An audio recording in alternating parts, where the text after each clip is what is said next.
This story begins on the frontier between China and Mongolia about 30 years ago, where a space wave caused a catastrophe that left more than 150 million people deceased. In the present, a student named Kotori is trying to wake up a boy, but he tells her that he has a dangerous virus and that if she doesn't let him sleep, it will catch her. This is how we meet Shidou, the protagonist of this story. While he prepares the breakfast, they both watch on the news that there occurred a new space wave, where it is explained that since the space wave occurred 30 years ago, these kept appearing in the 5 years after that catastrophe, but that in the remaining 25 years there have been no more until that moment, since there was one near Tengu, the city of Shidou. Not giving much importance to this, he and his sister begin to eat their breakfast. Later, on their way to school, Kotori has the desire to go to a restaurant for lunch, forcing the prota to promise that they will go there someday.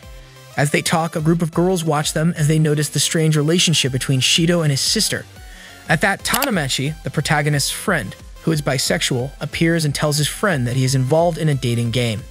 Upon arriving in his classroom, Shidou finds out that Origami, the smartest girl in his school, actually knows him, although he and his friend don't know how. They also meet their new teacher, Okamin.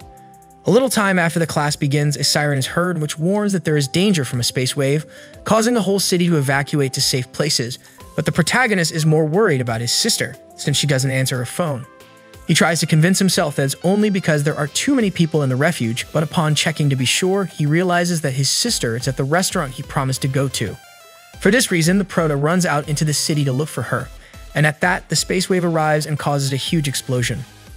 Fortunately, Shidou survives and notices that in the center of the crater that the explosion generated, there is a mysterious girl who approaches the protagonist to threaten him and ask him if he also wants to destroy her. Of course, this is not the case, and just at that moment, Origami and a group of soldiers arrive to confront the girl. The girl manages to evade their attacks and easily destroys them, but while doing so, the boy realizes that the girl's looks are sad despite her strength. After several hits, Origami smashes the girl, and this causes everything to explode in a white light. At that, the protagonist sees how a girl talks to him as if they had met again, promising that she will not let him go again. Sometime later, Shidou wakes up in Fraxinus being attended to by Rin, the local doctor, who takes him to where the vice captain Kanazuki is to explain the situation to him. Here, he also meets his sister, who seems to be the one in charge of everything, who explains to him that what happened was a battle against a spirit. It seems that the space wave phenomenon is caused by the spirits when they reach the Earth, which is why the anti-spirits team, aka AST, is in charge of eliminating those spirits. However, it seems that they found another way to eliminate them, which involves the protagonist. For this reason, his training stage begins the next day. Even so, he still doesn't understand why his sister was outside the time of the space wave, and she ends up revealing to him that she was out because her base is 15,000 meters above the city. On the second day of school, Rin arrives as a support teacher.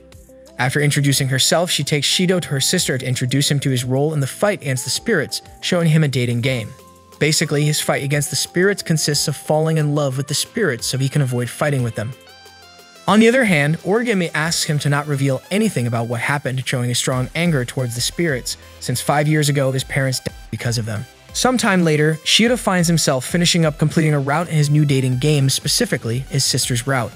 After this, he goes to see Rin and Kotori, both of whom are about to enter the practice of Phase 2. So they both send the protagonist to talk to his teacher and try to flirt with her. But since he's not very good at it, Kotori is forced to help him, causing the teacher to eventually become crazy about him, forcing him to run away until he accidentally collides with Origami. There he realizes that this is a perfect opportunity for his practice, so he quickly tries to flirt with her, discovering that she is weirder than she seems since she does strange things like looking at him all the time or smelling his clothes, showing interest in him. So the prota has no trouble getting her to agree to go on a date. However, at that moment, the alarms sound warning that a new space wave is approaching, and for this reason, everyone runs to their positions. Meanwhile, the spirit from the last time, the spirit of the princess, arrives at the school, destroying it. After the chaos, Shidou is lucky enough to be able to enter first so he can interact with the princess, since the AST is not good at fighting indoors, in addition to the fact that he does not want to see the girl sad again. He enters the school without any fear, and when he meets the princess, she does not recognize him, but on the other hand, the system detects a mental anomaly in her.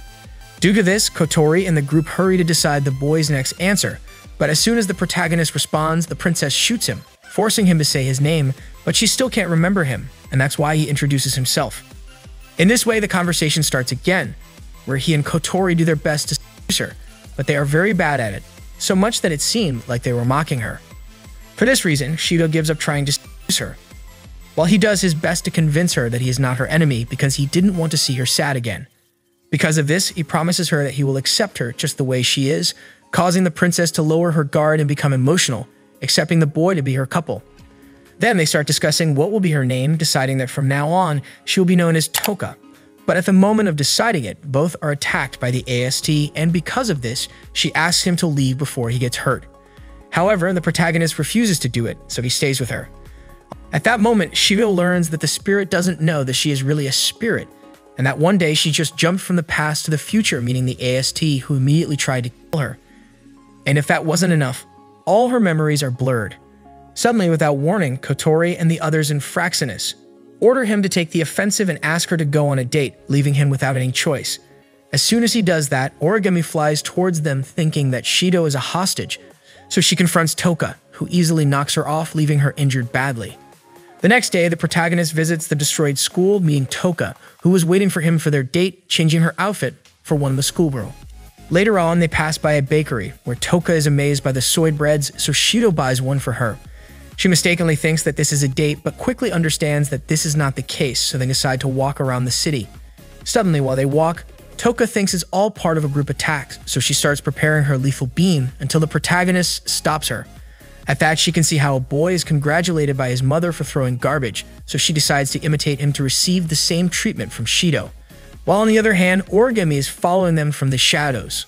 On their walk, they arrive at a very luxurious restaurant where Tanamachi discovers them and wishes the protagonist good luck. Upon entering, he realizes that his sister and Rin are both supporting him to increase his chances of a date, and for this, they lead the couple to a street full of food stands. Here, they receive a lot of free food for Toka to eat, and without thinking about it, she sweeps through each of the stands, while Shidou just watches her in shock.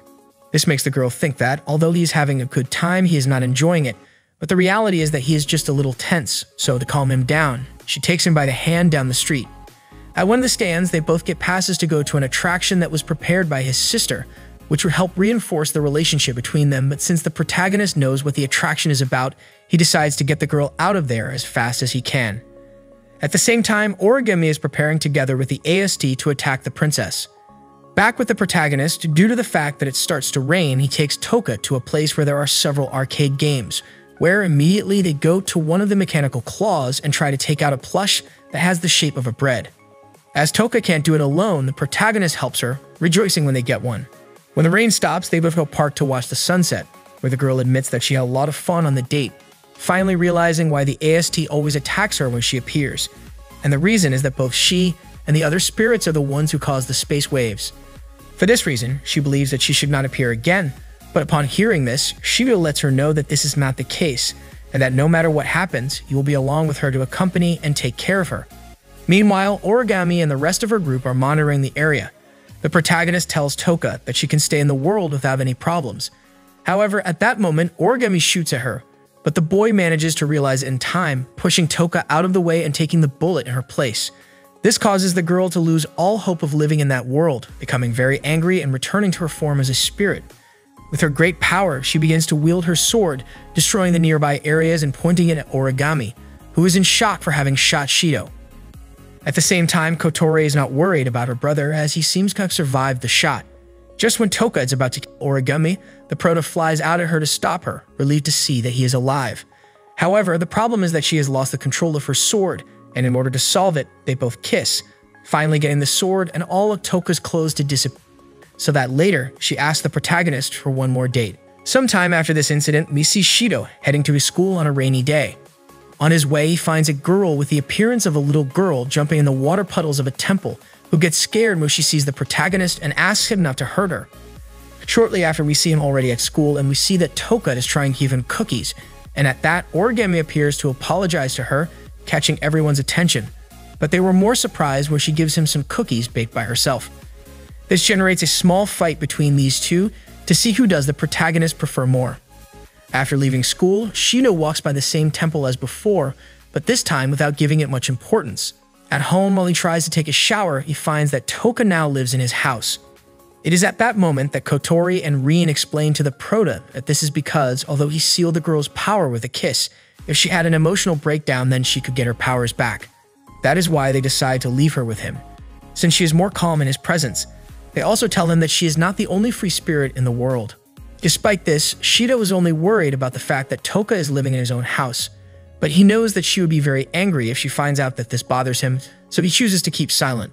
Thanks to this, Kotori takes the opportunity to train her brother, purposely sending him to the bathroom when the girl is using it, causing an intentional misunderstanding. Of course, the protagonist doesn't stay behind, since he uses some special bath salts that his sister wanted to use, making her very unhappy. However, Kotori was smarter because she sent Toka when the protagonist was taking a bath. The next day, Shidou goes to class and both Toka and Origami fight to have lunch with him, battling for his attention.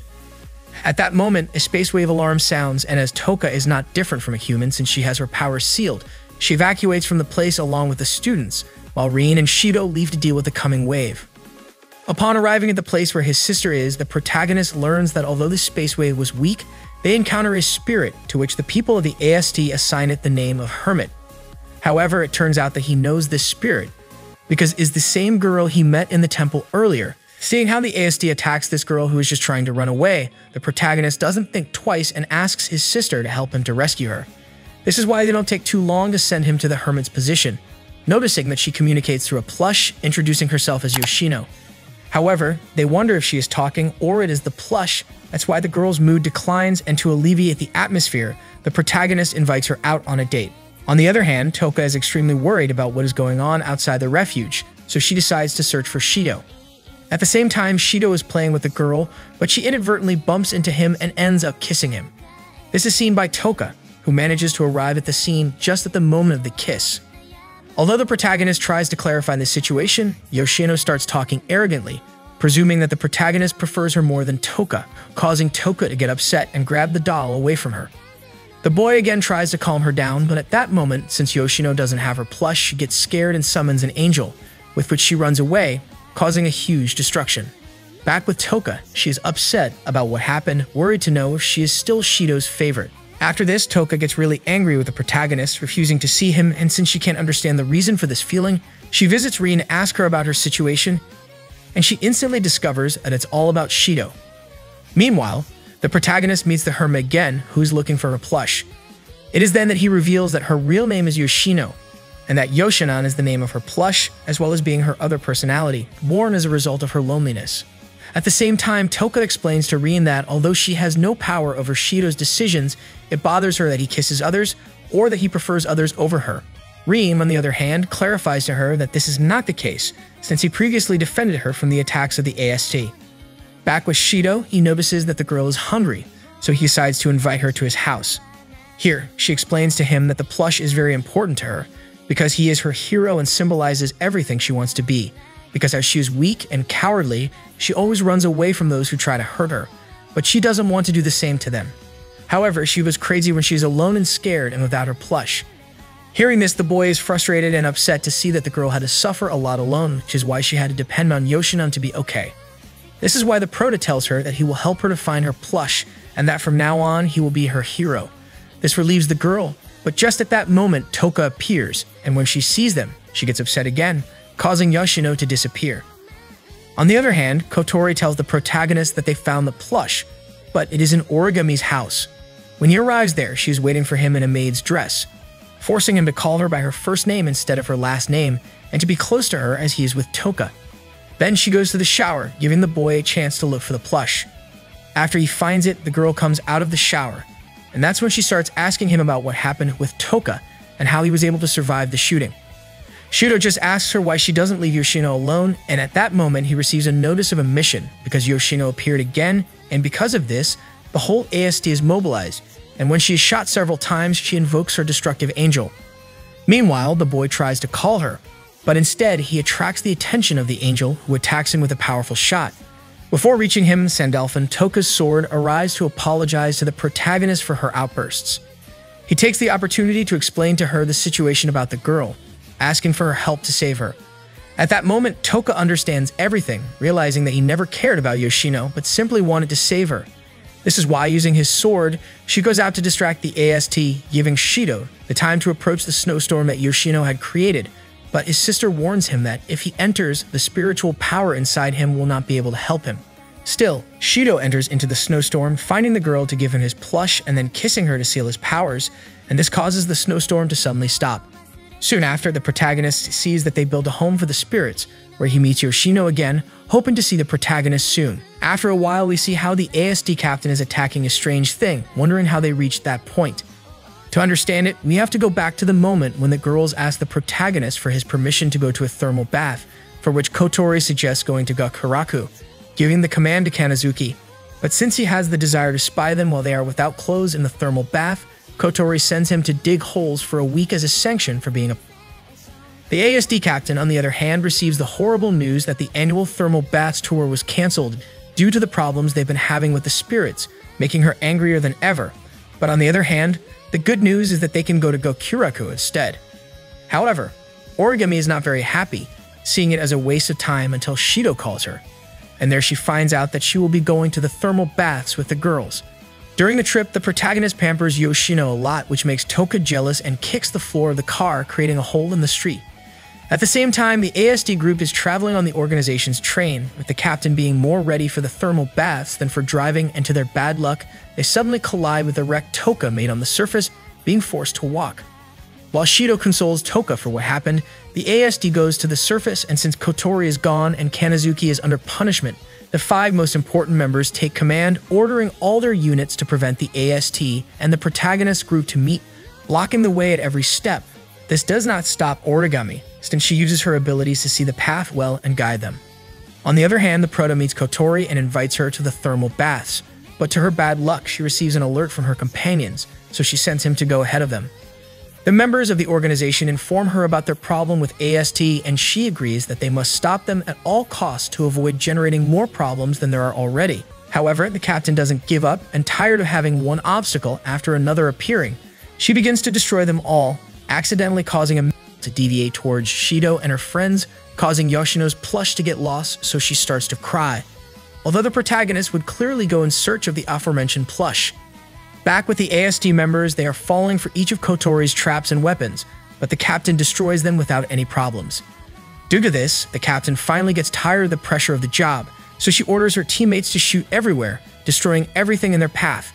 On the other hand, Shidou manages to find Yoshino's plush, and just at that moment, a giant attack falls on him. Fortunately, his friend arrives to save him and get him out of there, putting an end to the destruction of the AST, which now knows the fear that the captain provokes. Sometime later, the boys manage to reach the thermal baths, but to their bad luck, the head of Yoshino's plush falls into it, causing the water to freeze. However, the protagonist and the girls manage to go to another thermal bath, since Kanazuki inadvertently found a new thermal bath in the middle of his punishment. After a while, we see how Origami is fighting a new girl, who easily defeats her thanks to her strength. This girl, named Mana Takamiya, claims to be so strong that she has even managed to kill a spirit. Obviously, Origami found this last thing interesting, that's why she asks her about it, but the girl tells her that the spirit she killed was a different case. Changing the subject, in the middle of an exhibition of the AST, Mana recognizes the protagonist as her older brother, and when she asks Origami if she knows him, she tells her that they are lovers. Meanwhile, a new transfer student arrives at the school, Kurumi, who admits to being a spirit, worrying both the AST and Kotori, since she has killed more than 10,000 people. However, she shows interest in Shidou to teach her about the school, so he agrees to show her the school while Toka, on the other hand, watches them. The boy goes on to show her all the places in the school, and Kurumi does nothing but stare at him intently, making him nervous. Meanwhile, Kotori is reviewing the options about what the protagonist should say, but accidentally orders the protagonist to ask her about her. And although it wasn't what they wanted, the girl agrees to show it to him without shame. However, Shidou can't see it because of his shyness, that's why he quickly changes the subject. Anyway, Kurumi is pretty aware of the boy and what he has done. Indeed, she is very interested in meeting him. Since she can't tell him more, she wants to ask him for a favor. Just before she asks him for the favor, Toka and Origami appear and try to catch the protagonist's attention when they see them so close together. Once the class is over, Kurumi says goodbye to them, and on her way home, she meets a group of men who, upon seeing her, try to convince her to do some special things, and she realizes it. This is why she takes them to an alley, and it doesn't take too long for her to get rid of them, exclaiming that that felt delicious. It is at that moment that Mana appears, recognizing Kurumi by her spirit name, Nightmare. Not long after, near that place, Toka and Shidou find Mana, who doesn't hesitate to hug the protagonist, because she was happy to see her brother again. Not understanding what is happening, they take her home to explain her situation. It is there that she tells him that she is his younger sister, since Shidou was adopted by Kotori's family a long time ago. Mana even has, as a proof, a pendant with pictures of them, although she can't remember much of the past. However, she is happy to see that her brother is okay. On the other hand, she and Kotori start arguing about who the protagonist prefers more, ending up asking the protagonist who he thinks is a better sister. However, the boy changes the subject and asks the girl where she lives, and as soon as he does, she leaves the place a little nervous. The next day, we go to Shidou's class, and Kurumi is still not present, which makes Origami think that she won't go to school anymore, but she gets a big surprise when she sees her come in. During recess, the prota goes to the physical training room, and there Kotori shows him a video of the AST in which they confronted and killed Kurumi without a doubt, but even so, everyone could see Kurumi enter alive to the school. Meanwhile, Kurumi and Origami were talking on the upstairs stairs, where Kurumi admits that at first she just wanted to know what the school was, but now what matters most to her is the protagonist, because she says that he is the perfect man for her. As she tells her this, some hands begin to hold Origami, leaving her to stay still. The next day, Shidou invites Kurumi on a date, and since the AST finds out that she revived, they go after her. So they ask the protagonist to act fast and make her fall in love as soon as possible. However, Origami heard all of this, so she tries to force the protagonist to tell her everything, but he runs away. Meanwhile, she can only remember when Kurumi cornered her and told her that after getting the protagonist, she would go after her. Later, we see that Toka is a bit worried, and in the middle of lunchtime, she starts crying for not being able to spend time with Shidou. It is then that, to help her, the other girls who are always watching her comfort her and give her some tickets for a date, which sometime later she gives them to the protagonist in a little extroverted way. Sometime later, Origami calls him to advise him that it isn't safe for him to be alone. That's why she arranges to go on a date with him. This results that in the next day, the boy goes to the place expecting a date with 3 different girls. Even so, Kotori calms him down by telling him that she and her team will be supporting him to make his dates a success. It is then that Toka arrives, with whom he is going to go to the aquarium. But since she has no idea what it is, the boy has the obligation to be her guide, and in the end, she finds a beautiful place. At the same time, the other girls arrive each to their respective places, Kurumi and Origami being the most excited about the date. For this reason, Shidou pretends to have a stomach ache to leave, so that he can be transported to his next date. After this, the team tries to decide where to go, but they remember that if he makes a bad choice, Kurumi responds in the same way or worse, which is why the prota decides to take her to the store, where they soon make her dress up in some very revealing clothes. At that moment, he gets the signal to leave, but he is chased by the trio of annoying girls. Even so, he manages to evade them long enough to reach Origami, who had been waiting for him so long that even the birds sat on her. Meanwhile, Maya prepares to attack Nightmare.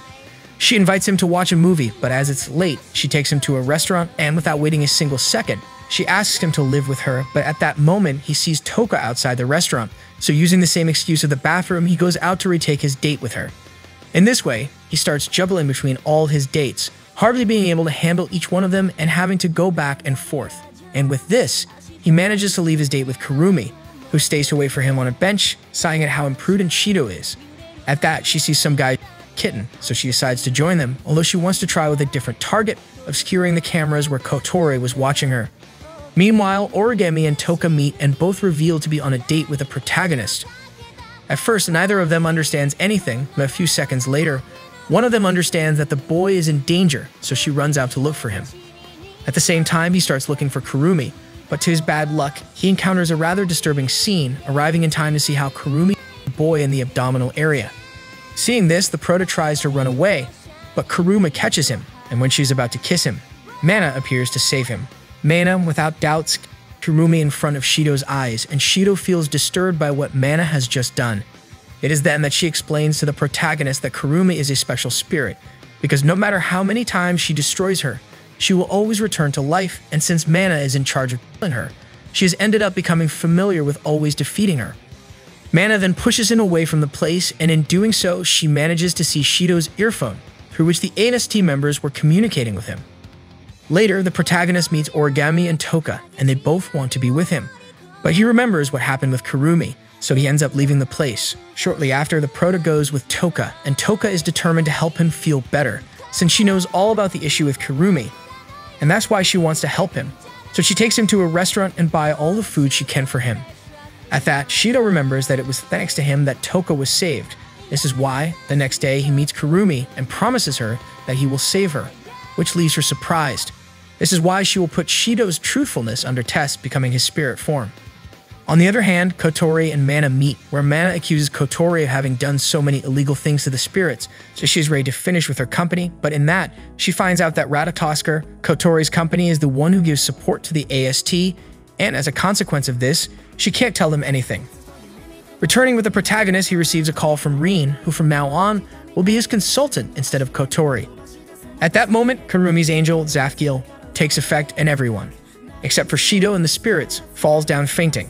In that, Kotori reveals to Mana that, because she has absorbed too much magical energy, she has only about 10 years of life. While Kurumi calls the protagonist to meet her on the terrace of the school, Origami prepares for the fight. During her way, she encounters a copy of Kurumi, who starts fighting with her to try to stop her. At the same time, Toka manages to get up and get rid of the effect of the dark barrier, then another copy of Kurumi appears to stop her as well. On the other hand, Shidou manages to encounter the real Kurumi, who tells him that this place, the time-devouring castle, consumes the life and time of those who are inside its dark barrier, and reveals that the powers she uses consumes the time that is in her eye, and consequently her life, so she needs to refill it in that place periodically.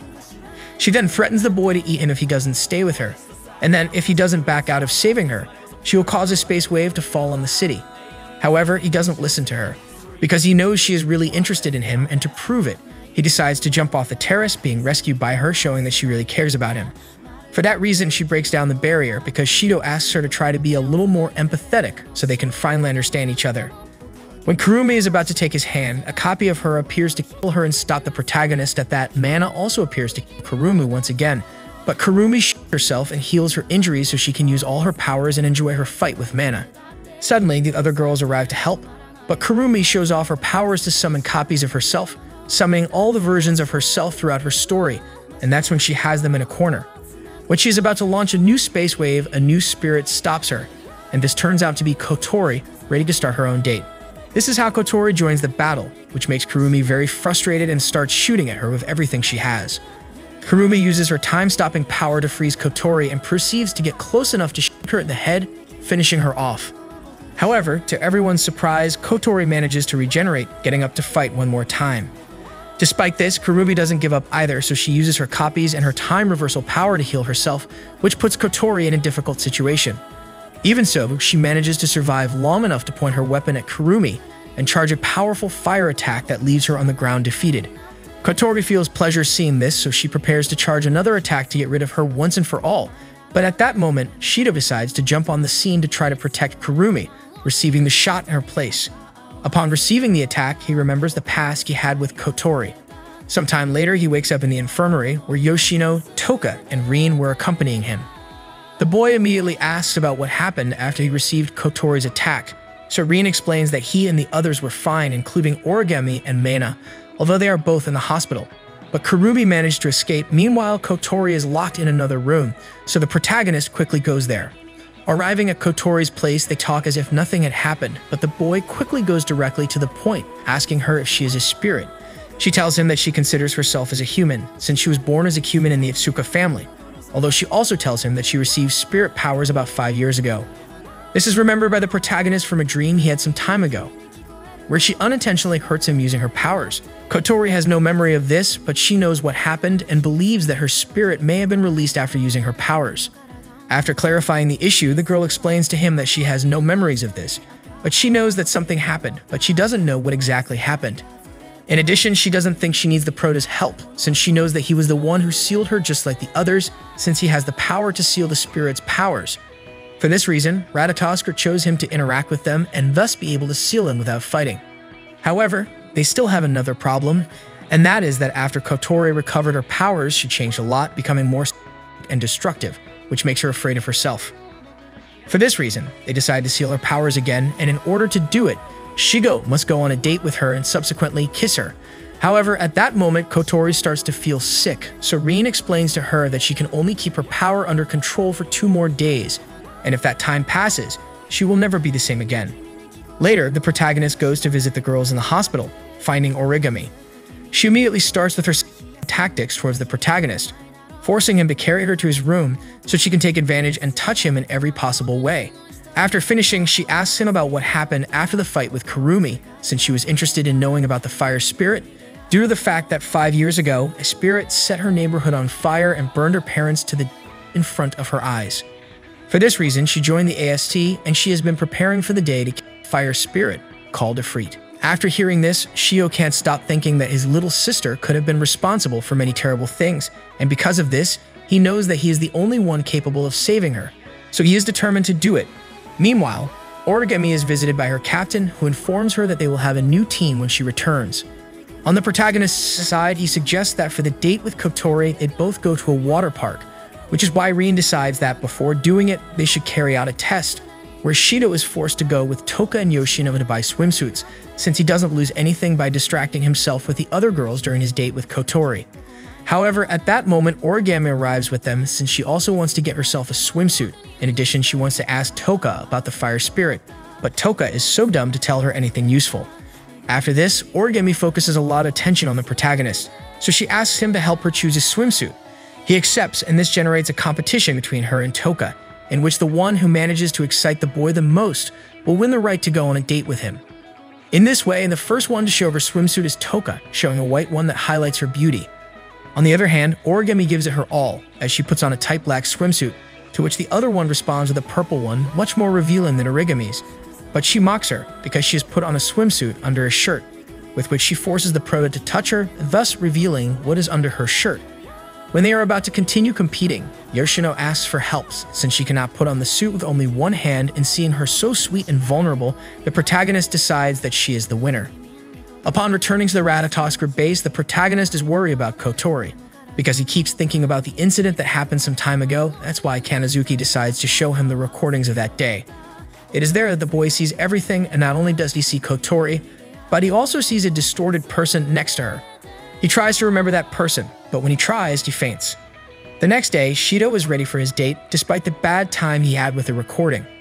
That's when Kotori arrives, dressed up and a bit nervous about the date, but still acting as playful as ever. However, they are also accompanied by Toka and Yoshino, since Rin thought it would be best. Once they arrive at the water park, while the others are having fun, Kotori tries to make the protagonist look at her swimsuit, but he ends up making a comment about her causing her to get very upset about it. To alleviate the tension, one of the girls suggests going on the water slide. At first, neither Kotori or Yoshino want to do it, but when their sister hears that Toka will be the one to accompany the prota, that's when her sister decides to join them, getting on the slide and falling very brutally into the water, making both of them hug the prota strongly due to the fear of the fall. Later, they stop for a while to eat, but Kotori leaves the place for a while to go with Rin, who is giving her medication to calm down, since this could be her last chance to have a date with her brother. This is overheard by Shidou, who, on hearing this, knows what he has to do. So when he meets Kotori again, he leaves his Ratatoskr earphone aside and decides to go on a more authentic date with his little sister. On the other hand, the new equipment of the AST base arrives, the so-called white licorice, a very powerful machine. Sometime later, Origami sees the video of the fire spirit, discovering that she is none other than Kotori, the protagonist's sister. Back to the protagonist's date, he starts taking the girls to the craziest and most exciting attractions of the park, managing to scare his sister. They go through all kinds of attractions. First they ride a roller coaster, then they go to a spooky house, where Shidou pretends to be scared to be able to take her by the hand. This makes Kanazuki become frustrated, because he would love to be in the prota's place. On the other hand, the other two girls want to go with them, but before trying to do it, Yoshino reveals to Toka that she knows all about Kotori's health condition, and that for that reason, it would be best if they do not intervene in their date. Although Toka insists on going to help them, she finally obeys Yoshino. Switching scenes at the AST base, the members discover that the white licorice has gone missing. Although to everyone's good fortune, the captain knows who is responsible. Returning once again to the prota's date, he and Kotori stop to rest on a bench, which results in the perfect moment for a kiss. However, Shidou only sets out to ask her about the incident that happened 5 years ago, since he can't get that topic out of his head. Just before he asks her about it, an explosion hits Kotori, causing the bench they were standing on to disintegrate. It turns out that this was Origami's work, who arrived riding the white licorice, anxious to defeat Kotori. However, she had no idea that defeating her would not be an easy job, since she appears in the smoke generated by the explosion and transforms into a spirit to fight with her. At the same time, Toka wants to go to help the protagonist, but Yoshino stops her because she's afraid that they won't survive the fight. On the other hand, she knows that she must help her lover, so with the limited power she has, she decides to go to help him along with Yoshino. Back to the fight, Kotori is taking the lead, destroying Origami's defenses bit by bit and leaving her on the ground. Just when she's about to finish her off, Origami reveals to her the reasons why she started the fight in the first place, and the reason is that 5 years ago she saw her parents die under Kotori's hands. This scares the girl so much that she decides to stop attacking and start thinking about it. And at that moment, Origami takes advantage of this to attack Kotori, leaving her immobilized and about to die. That's why the Prota intervenes, because besides wanting to save his sister's life, he doesn't want Origami to go through the same thing that Mana went through as well, that is, to become an insensitive person. Origami begins to hesitate, but her anger towards the other girl is stronger, so she pushes the Prota away to proceed to pull the trigger. Just before a tragedy occurs, Toka and Yoshino arrive to distract Origami, giving Shidou enough time to take his sister out of there, while the girls try to make Origami understand the situation. Once alone, the Prota tells his sister that he loves her very much, and she tells him that she loves him too, thus generating the perfect moment for the kiss, where they both remember everything that happened 5 years ago when she was sealed for the first time. A little while later, Origami gets the perfect opportunity to shoot Kotori, but the Prota manages to protect her and tells Origami that he is now a freak because he now has his sister's powers.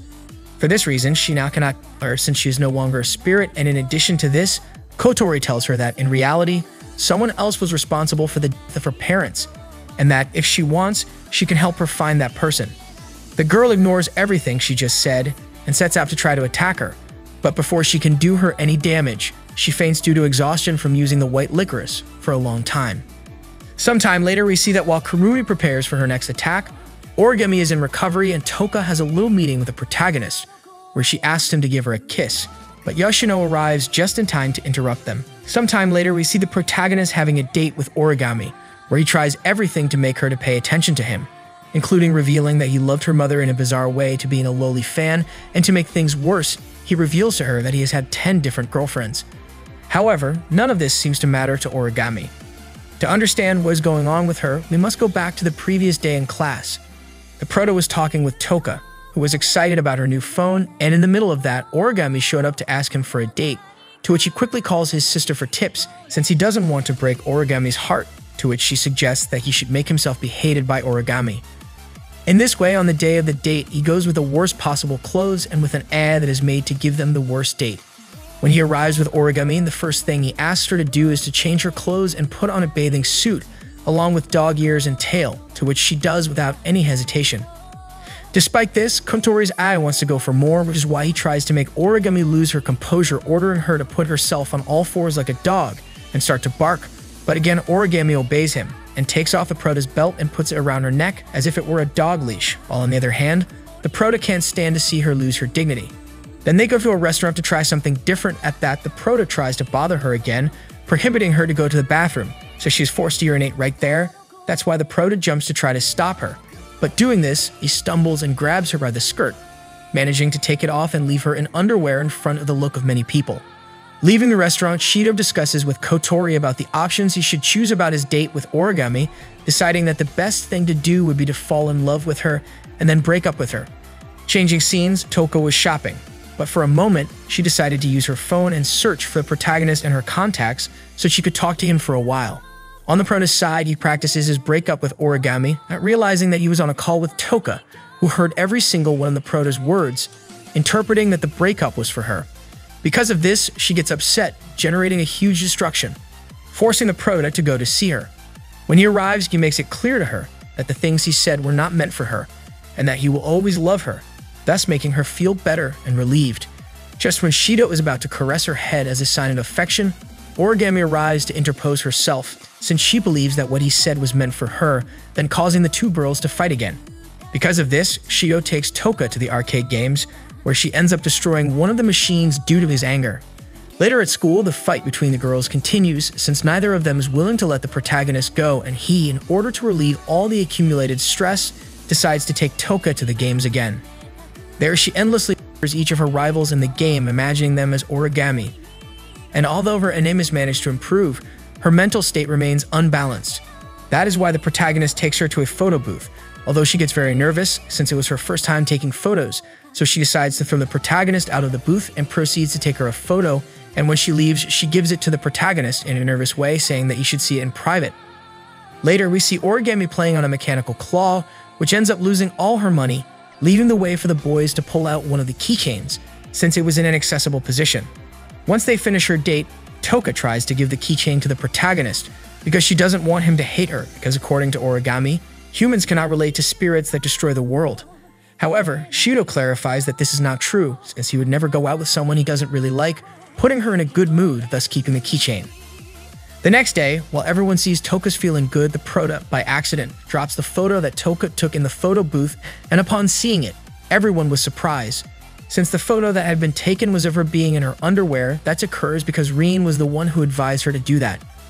Leaving the classroom due to the misunderstanding, he meets Origami, who gives the protagonist a keychain, making both his, Toka's, and Origami's match in something. Season 2. After a while, we see the protagonist waking up startled due to a loud noise he heard, which came from the girls' building. When he heads to their building, he finds out that Toka soaked the notes he gave her, believing that he would hate her forever. At the same time, he sees that Yoshino loses her plush in the shower, so he has the obligation to calm both girls down so they don't destroy everything. On the other hand, Origami is with her superiors and want to subject her to disciplinary actions until Westcott arrives to help her.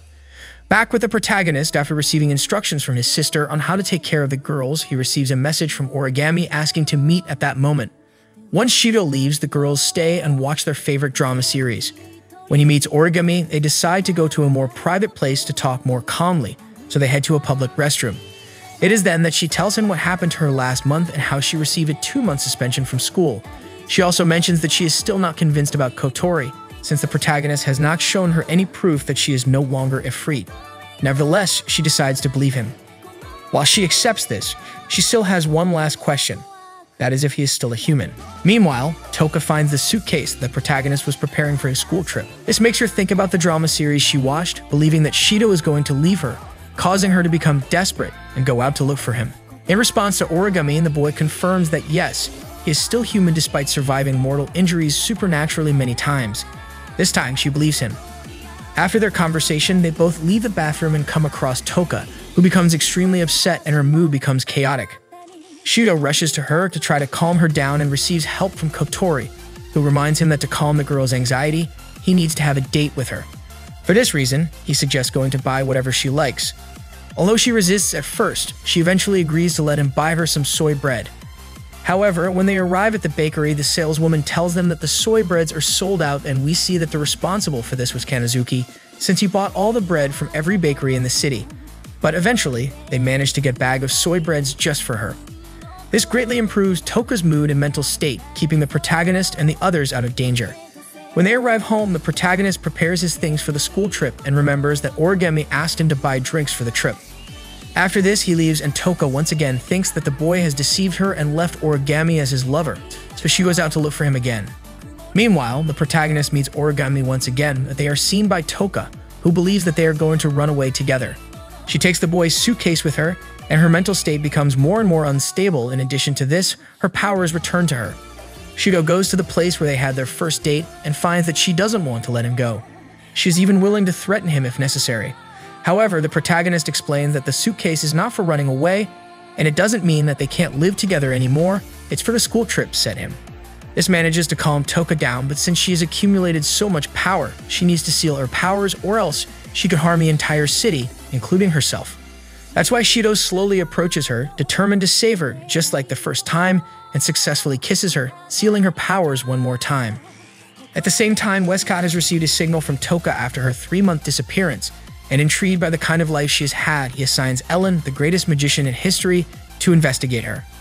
On the other hand, Kurumi is absorbing more and more power, determined to find Shidou and stay with him forever. The day of the school trip arrives and we see Shidou, who is tired throughout the journey.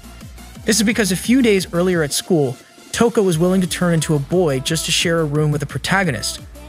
On the other hand, Origami also wanted the same thing as Toka, but in her case, she mainly wanted to take a bath with the female version of Shidou. After the trip, both girls continue to compete to see who can spend more time with the protagonist. We also learn that the travel agency they are using is associated with a DM, the same group that helped Origami when she had problems with her superiors in the past. We can confirm this when we see Ellen posing as the trip's photographer, because she wants to keep an eye on Shidou and Toka. The students arrive at a ruby island and both the protagonist and Toka explore the place.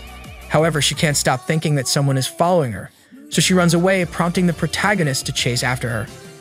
Ellen wants to follow them, but it ends badly for her because she is forcefully taken apart from the place by other students. At that moment, some storm clouds started forming on the island. So Kotori decides to come down and join the protagonist to help him and enjoy the school trip a bit, giving the command to Kanazuki. Back with Shidou, he and Toka are affected by the strong winds of the storm, and Toka gets injured by objects that hit her and knocks her out. When the wind subsides, Shidou can see the two spirits responsible for this natural phenomenon named Yuzuru and Kaguya. They were fighting to decide who is the true Yamei spirit. When they see the protagonist asking them to stop, Kaguya comes up with an idea. Since she has already fought so much with her twin sister, she decides to use the boy as a last resource to settle the debate with her sister. Subsequently, both of the girls taken with them to where the other students are, claiming to be exchange students who hastily register for the trip. The duel they have to engage in is trying to use Shidou to prove who is better suited to be Yamei. They explain to the protagonist that they have been fighting each other since someone known as Yamei became a spirit and divided within them. Since then, they have been fighting to determine who is the true Yamei, and due to this, the other one will disappear once the official Yamei is identified. Meanwhile, Rin informs the protagonist that she can't communicate with the Fraxinus, so she decides to investigate the event, leaving him alone with the girls. They take advantage of this opportunity to take him to the bathroom and try to save him as much as they can, competing with each other at every moment, seeking to prove who is better at saving the protagonist. However, both of them turn out to be too innocent to do anything overly suggestive. Instead, they start arguing over who is more immature and then fight over who has the best. In the middle of this, Toka arrives at the bathroom and gets frustrated for not being the first one there. She lets the protagonist know that she accidentally entered the girls' bathroom, and to make the things worse, the other girls start arriving at the scene.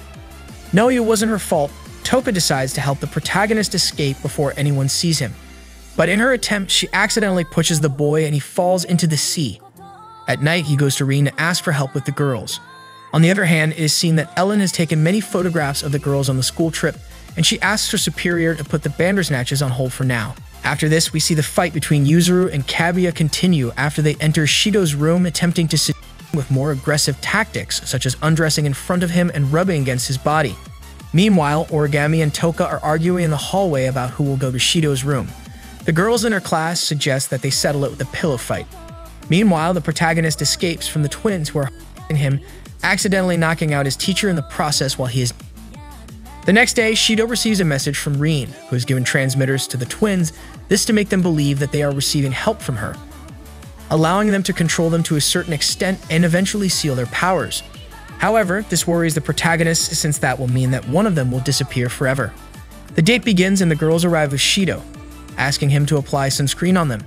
They lie down on the ground for him to apply the sunscreen, but since the boy doesn't fall for their game, Kaguya impulsively decides to straddle her sister, rubbing their together, creating a shocking scene for the protagonist.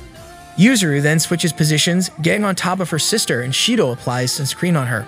This triggers another fight between the twins, but they eventually give up as they run out of energy to continue fighting. On the other hand, Ellen continues to try to observe Toka, but the other students are always there to stop her. In the end, the protagonist and the girls go to meet Toka and Origami, who turn out to be their teachers responsible for putting crazy ideas in their heads about how to win Shidou's love. Rin suggests they play volleyball to strengthen the bond between the girls. Despite this, the twins continue to fight whenever they can.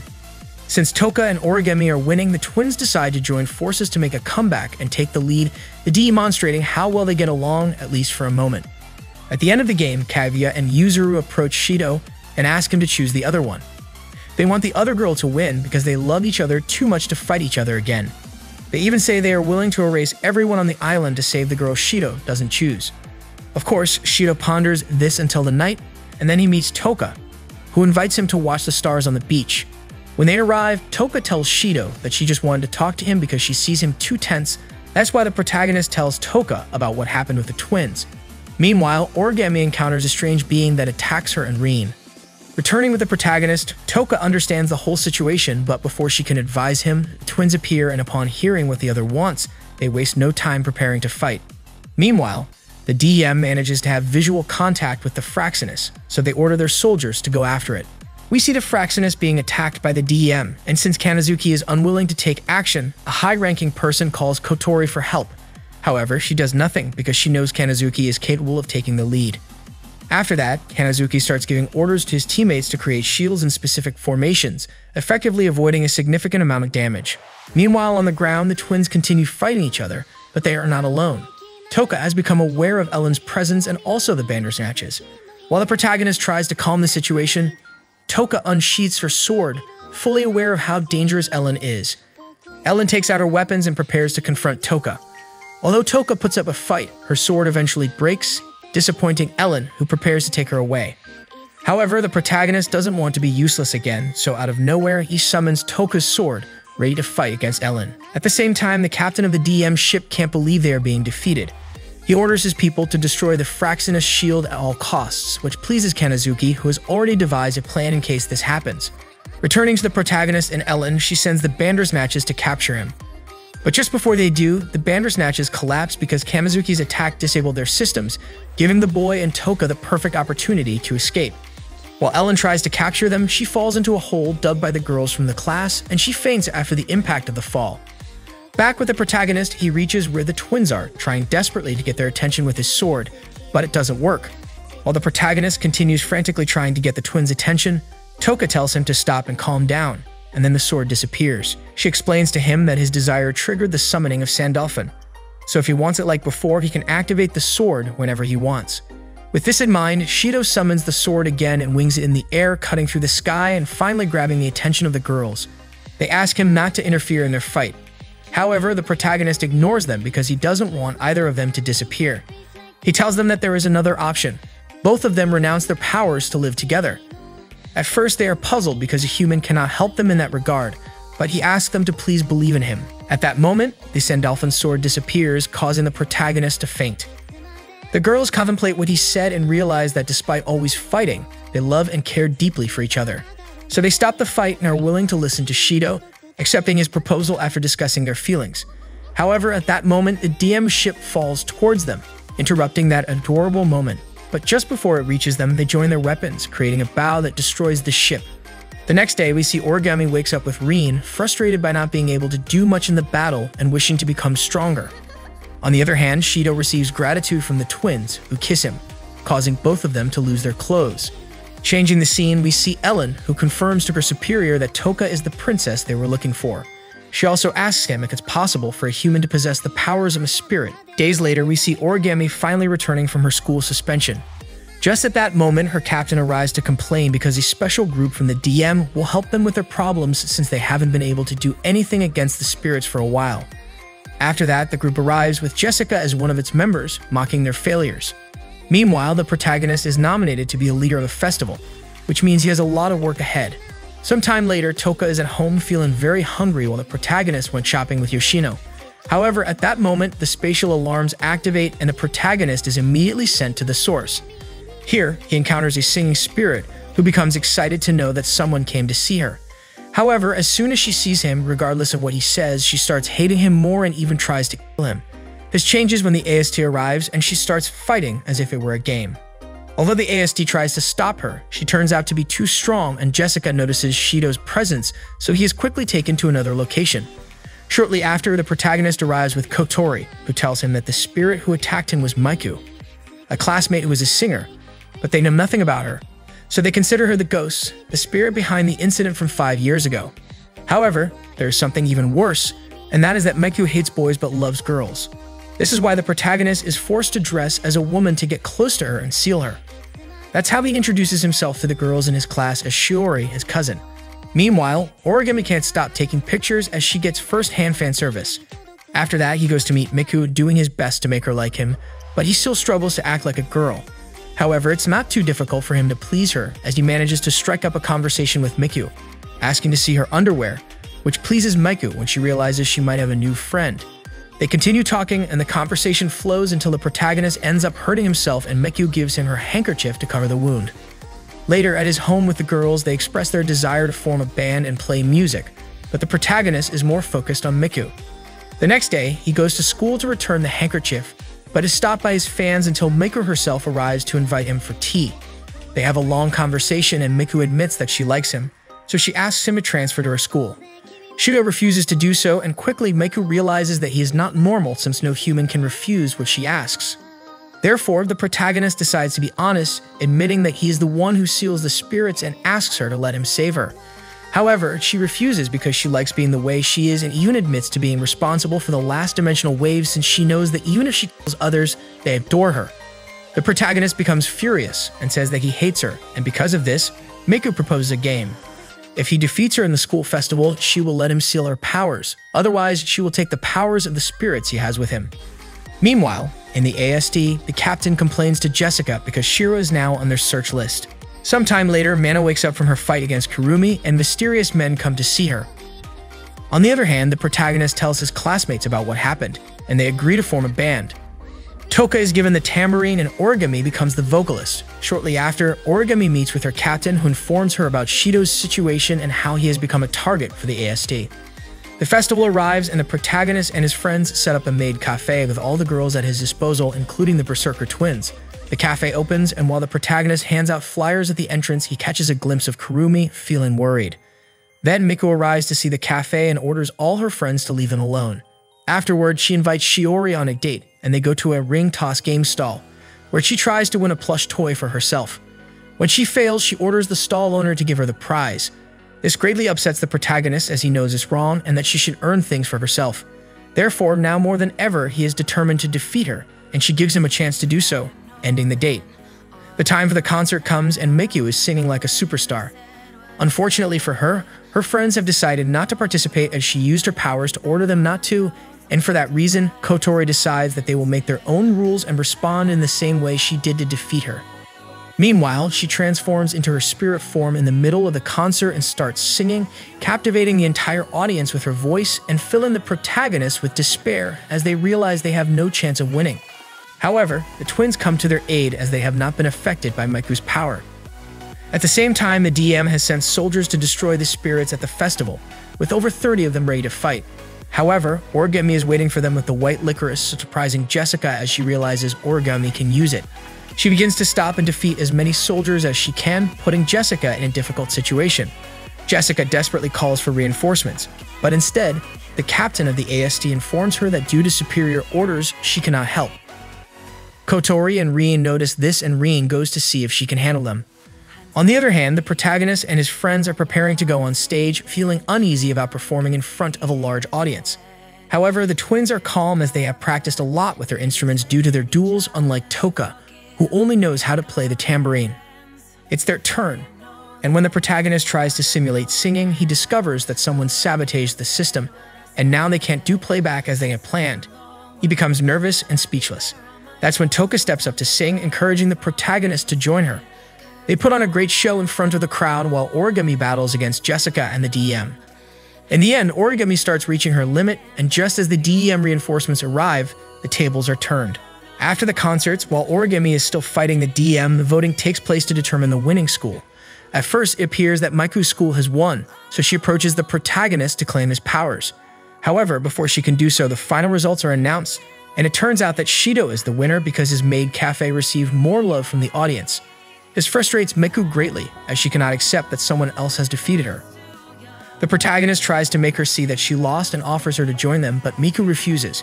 She then summons her angel and unleashes powerful sound waves that put the protagonist's friends to sleep and turn the others into puppets. This immobilizes the protagonist, and as she no longer cares about her bet, she approaches to take away all his powers. However, when she starts touching him, she realizes that he is a boy. Horrified by this discovery, she orders all her fans to get rid of him. But before they can harm him, the other girls appear and are determined to protect the protagonist. They quickly got him out of the crowd as they had earplugs to shield them from the sound waves. Unfortunately, the sound waves reach Kotori, and she and all the other members of the ship are hypnotized and turned into Miku's puppets. They also try to destroy the protagonist. Rin tries to stop them, but there are too many for her to handle. Just when Kotori is about to do something reckless, Mana wakes up and stops her. Next, we see Origami, who is about to be killed by the DM. But before they can succeed, Mana appears to defend her. She launches a powerful attack against Jessica, who can't believe that she is betraying Westcott.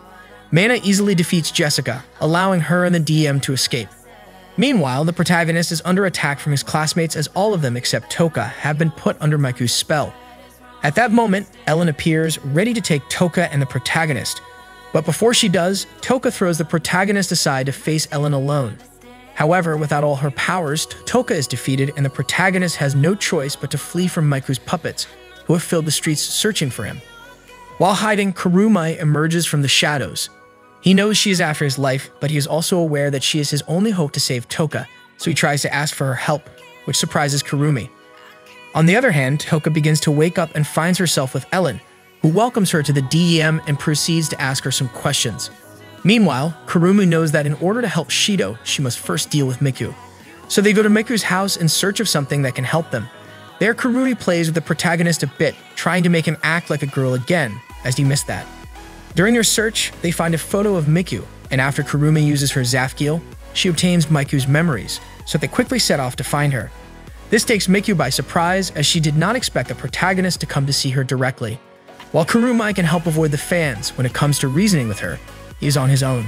Kurumi and the protagonist begin to fight against the fans, using her time-devouring castle to venture deeper into the concert, which annoys Miku. She decides to continue singing to gain the advantage. Once they reach the stage, Miku reveals that she doesn't need her puppets to be alive to use them, so she awakens the audience in the venue. Kurumi is forced to buy some time for the protagonist by using all her powers at once. In doing so, she protects in and manages to trap Miku while dealing with the other girls. This gives the protagonist enough time to retreat to a secluded location, where he tries to convince Kurumi to help him rescue Toka. However, she doesn't believe him, remembering what happened before and how humans are not trustworthy. Just as the protagonist is about to ask her what happened, Kurumi's time runs out and they are forced to leave. However, although the protagonist is upset about not being able to fully utilize Kurumi's help, she has good news for him. She knows where Toka is. Meanwhile, Toka continues to be interrogated and also meets Westcott, who only wants her powers to control the world. To achieve that, he needs to drive her crazy and despairing, which is not easy. However, he realizes that hurting the protagonist is all he needs to accomplish this goal. They go to find him after rendering Toka unconscious. Kurumi and Shidou have arrived at the location, and while they plan how to save Toka, the DEM sounds a spatial wave alarm to prevent anyone from witnessing the upcoming match. Kurumi initiates her attack against the Bandersnatches, summoning her clones. The real Kurumi takes advantage of this to distract the androids and sorcerers so that she and Shidou can sneak inside the building. Obviously, this won't be easy, but before they start, someone shoots Kurumi, revealing herself to be Mana. Her is not an easy task, so seeing that the protagonist now has his sister, Kurumi decides to leave and take care of her own business with the DEM, leaving Mana to protect the protagonist. She gives him her transmitter, allowing him to regain communication with Kotori. On the other hand, Miku was still upset about what the protagonist said, so she ponders whether he was telling the truth about saving Toka even at the risk of his own life. She asks the girls if he would truly save her, and is surprised to see that they all agree that Shidou would do so without hesitation. Back with the protagonist, he is arguing with Kotori about whether infiltrating the DEM to rescue Toka is a good idea. Knowing that Kotori won't yield, his sisters decide to help him. Together, they approach the entrance. On the other hand, Origami tries to go help Shidou, but one of her comrades stops her because she can no longer use the white licorice. Returning to Shidou and his sister, they encounter Jessica, who is now equipped with the scarlet licorice, a similar version of Origami's armor. With it, Jessica confronts Mana, allowing the protagonist to run into the DM facility. Inside, he encounters soldiers who attack and immobilize him. However, when all seems lost, the protagonist invokes Sandalphon, recalling Toka's words. Sandalphon delivers a powerful strike that sets him free, but he is wounded by one of the soldiers before he can continue his search for Toka. Shidou continues advancing through the halls of the DM, but ends up being stopped by the soldiers as he can no longer maintain his powers. However, before they can capture him, Miku appears to help him, ordering the other girls to take care of the wizards outside while she goes with Shidou. Outside, Mana continues facing off against Jessica, who has lost all reason due to excessive magic absorption, and to make matters worse, Ellen has arrived to assist Jessica, putting Mana in a difficult position. However, just before they can finish her off, Origami arrives to save her, confronting Ellen in order to go see the protagonist. Back with Shidou, he thanks Miku for the help, and as they venture further into the building, they interrogate the soldiers to discover Toka's whereabouts. However, Shidou can barely stay on his feet, even with Kotori's healing powers. Miku realizes this and tries to make him see that she could take care of things and that he's only acting like a fairy tale prince. Nevertheless, he's not willing to stop, advancing further and further, while Miku continues to mock him. Therefore, Shidou finally asks her why she treats all humans that way, and although she tries to make excuses, he knows that she is also a human. As a result, Miku begins to tell him her story, where she used to be a normal idol, loved by her fans. However, over time, a producer asked to meet her, and when she refused, they started spreading false news about her, causing her to lose all her fans. Since then, she has hated all humans. The protagonist tries to make her see that it is not an excuse to hate the entire human race, but she bursts into anger upon hearing it. He promises to save her, but Miku doesn't want him to steal her powers, as if he does, she will be left with nothing again, just like when her fans betrayed her. Nevertheless, Shidou insists, as he will stay with her no matter what happens, and he will always be there for all her songs, surprising Miku to hear it, but still, she doesn't want to believe him. On the other hand, Origami continues fighting against Ellen, but as her armor is too simple, she needs to be clever to do something against her. However, it proves to be insufficient as Ellen is too strong. Nevertheless, Kotori is also present with her ship to help, giving Origami a chance to fight, but then Ellen is called by Westcott. At the same time, the protagonist reaches where Toka is, also meeting Westcott. Seeing him, Westcott can't believe that it's Shidou who has arrived, thinking that it's all the work of a mysterious woman. Nevertheless, he is not willing to let Toka go, but since he is not good at fighting, he decides to release her and put a wall between them to give Ellen time to attack Shidou. Thus, Toka summons her sword, trying to pass to the other side and save him, but it proves to be futile, making her feel more and more desperate. Finally, she gives up upon seeing that the protagonist will die. In this way, the Sephira inversion begins as her mood is turned negative, and with this, Westcott welcomes the Demon King. Shortly after, Toka wakes up, but she has no idea where she is or what situation she's in. However, Westcott doesn't care and sends Ellen to deal with her, who is not surprised to see Ellen. Meanwhile, Mana continues fighting against Jessica, who becomes increasingly insane, trying to kill her in any way possible with the Scarlet Licorice. However, since it consumes too much of her vitality, it gradually destroys her body, and it's only a matter of time before she reaches her limit. Nevertheless, Jessica keeps attacking, envious of Mana, as she was accepted as one of the best while Jessica was pushed aside. In the midst of her attacks, she loses control of the armor and dies in Mana's arms. At the same time, Toka continues to fight against Ellen, who does everything possible to defeat her, but it's not enough. Toka barely needs to exert herself to confront her, launching a powerful attack against Ellen. This puts her and Westcott in a difficult position because even though she can defeat Ellen, she is injured from her battle against Origami, so they are forced to retreat. They are in no hurry since this was only the first step, bidding farewell to the protagonist. Once alone, Kotori communicates with Shidou again, informing him of Toka's situation. This time, they are unsure if they can seal her powers, so their best bet is to retrieve her. However, when they attempt to do so, Toka attacks both him and Miku. Miku tries to immobilize her to give the protagonist a chance, but Toka is too strong and easily breaks free, launching a powerful attack towards Miku. This triggers her memories of her entire life, and she laments not having met someone like the protagonist. This causes all the girls to regain consciousness, and they meet up with Origami, who updates them on the current situation. Meanwhile, Miku realizes that the protagonist intervened in the attack to save her from. This makes her realize that he truly cares for her, and this prompts a reaction from Toka. She summons a new sword, Pavershlev. Miku tries to ask her to flee and leave them behind, but before anything happens, Yoshino arrives to help them, while Shidou goes toward Toka. However, with a single attack, Toka obliterates everything in front of her. It's of little use as the twins arrive just in time to rescue him, and when they release him, Toka begins to remember her moments with the protagonist. As he reaches her to save her, he kisses her immediately, confusing her as she cannot understand why someone would kiss their enemy in battle. However, gradually this causes Toka to start remembering him and regain her senses, slowly returning to her true self. Finally, she thanks Shidou for saving her once again. On the other hand, Kurumi leaves the scene, not having found what she was looking for, disappearing from everyone's sight. Sometime after this incident, Shidou meets with Miku, who now treats him affectionately as he is different and more special than other men. She kisses him to seal his powers, fulfilling the promise they made, knowing that even if no one else listens, he will always be there to hear her. Then she goes to the stage where she begins to sing, not as the spirit Miku, but as herself as Tsukino, bringing everything to an end and revealing that she loves Shidou, Dig Alive, and Core. Sometime later, Shidou encountered Kurumi, who asked him out on a date, surprising him as she was behaving in a much different and more innocent manner than usual. Initially, Shidou refused, but Kurumi believed that he hated her or didn't trust her. To avoid making her cry, he ended up accepting the date. Kurumi led him to a festival where Shidou initially thought she had ulterior motives, but it turned out that she was genuinely enjoying the atmosphere. She took him to various attractions, surprising him with her different behavior as she rarely smiled or had fun like this. Nonetheless, he accompanied her on the date, unaware of what Kurumi had in mind. Later, they watched a performance that recounted an ancient legend from Japan, in which two lovers were separated and could only reunite when it rained. This saddened Kurumi as she felt that while time would heal the pain of their separation, it would also make them forget their relationship, causing them to never see each other again over the years. However, Shidou reassured her that they could meet in secret, just like they were doing now. This made Kurumi burst into laughter, and they had to leave the performance. As they walked, Kurumi spotted a shop where they could try on wedding dresses, so she asked him to go inside to create more memories with him. Little did they know that Kotori, Yoshino, and Toka were searching for Shidou at the festival, eager to see him again. On their way, Toka noticed the tanzaku where wishes were written. Naturally, both she and Yoshino wanted to participate, and Kotori joined them. Once they finished, each went their separate ways to find Shidou. Yoshino, in conversation with her puppet, discussed how Shidou was and that she should be careful if she found him with other girls, although she didn't believe it.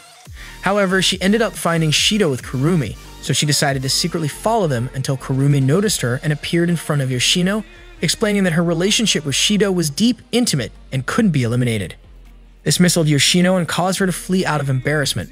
Shortly after, Kurumi convinced the receptionist to let them enter, and while Shidou received a call, he was taken to where Kurumi was wearing a beautiful wedding dress. She explained how she managed to gain entry by telling the receptionist that she had a terminal illness and this might be their last time together. They then took a photo where they appeared as a newly couple. Meanwhile, Yoshino finished telling Toka what happened, and when Kotori learned about Kurumi, she became furious and ordered the girls to find Shidou before something happened.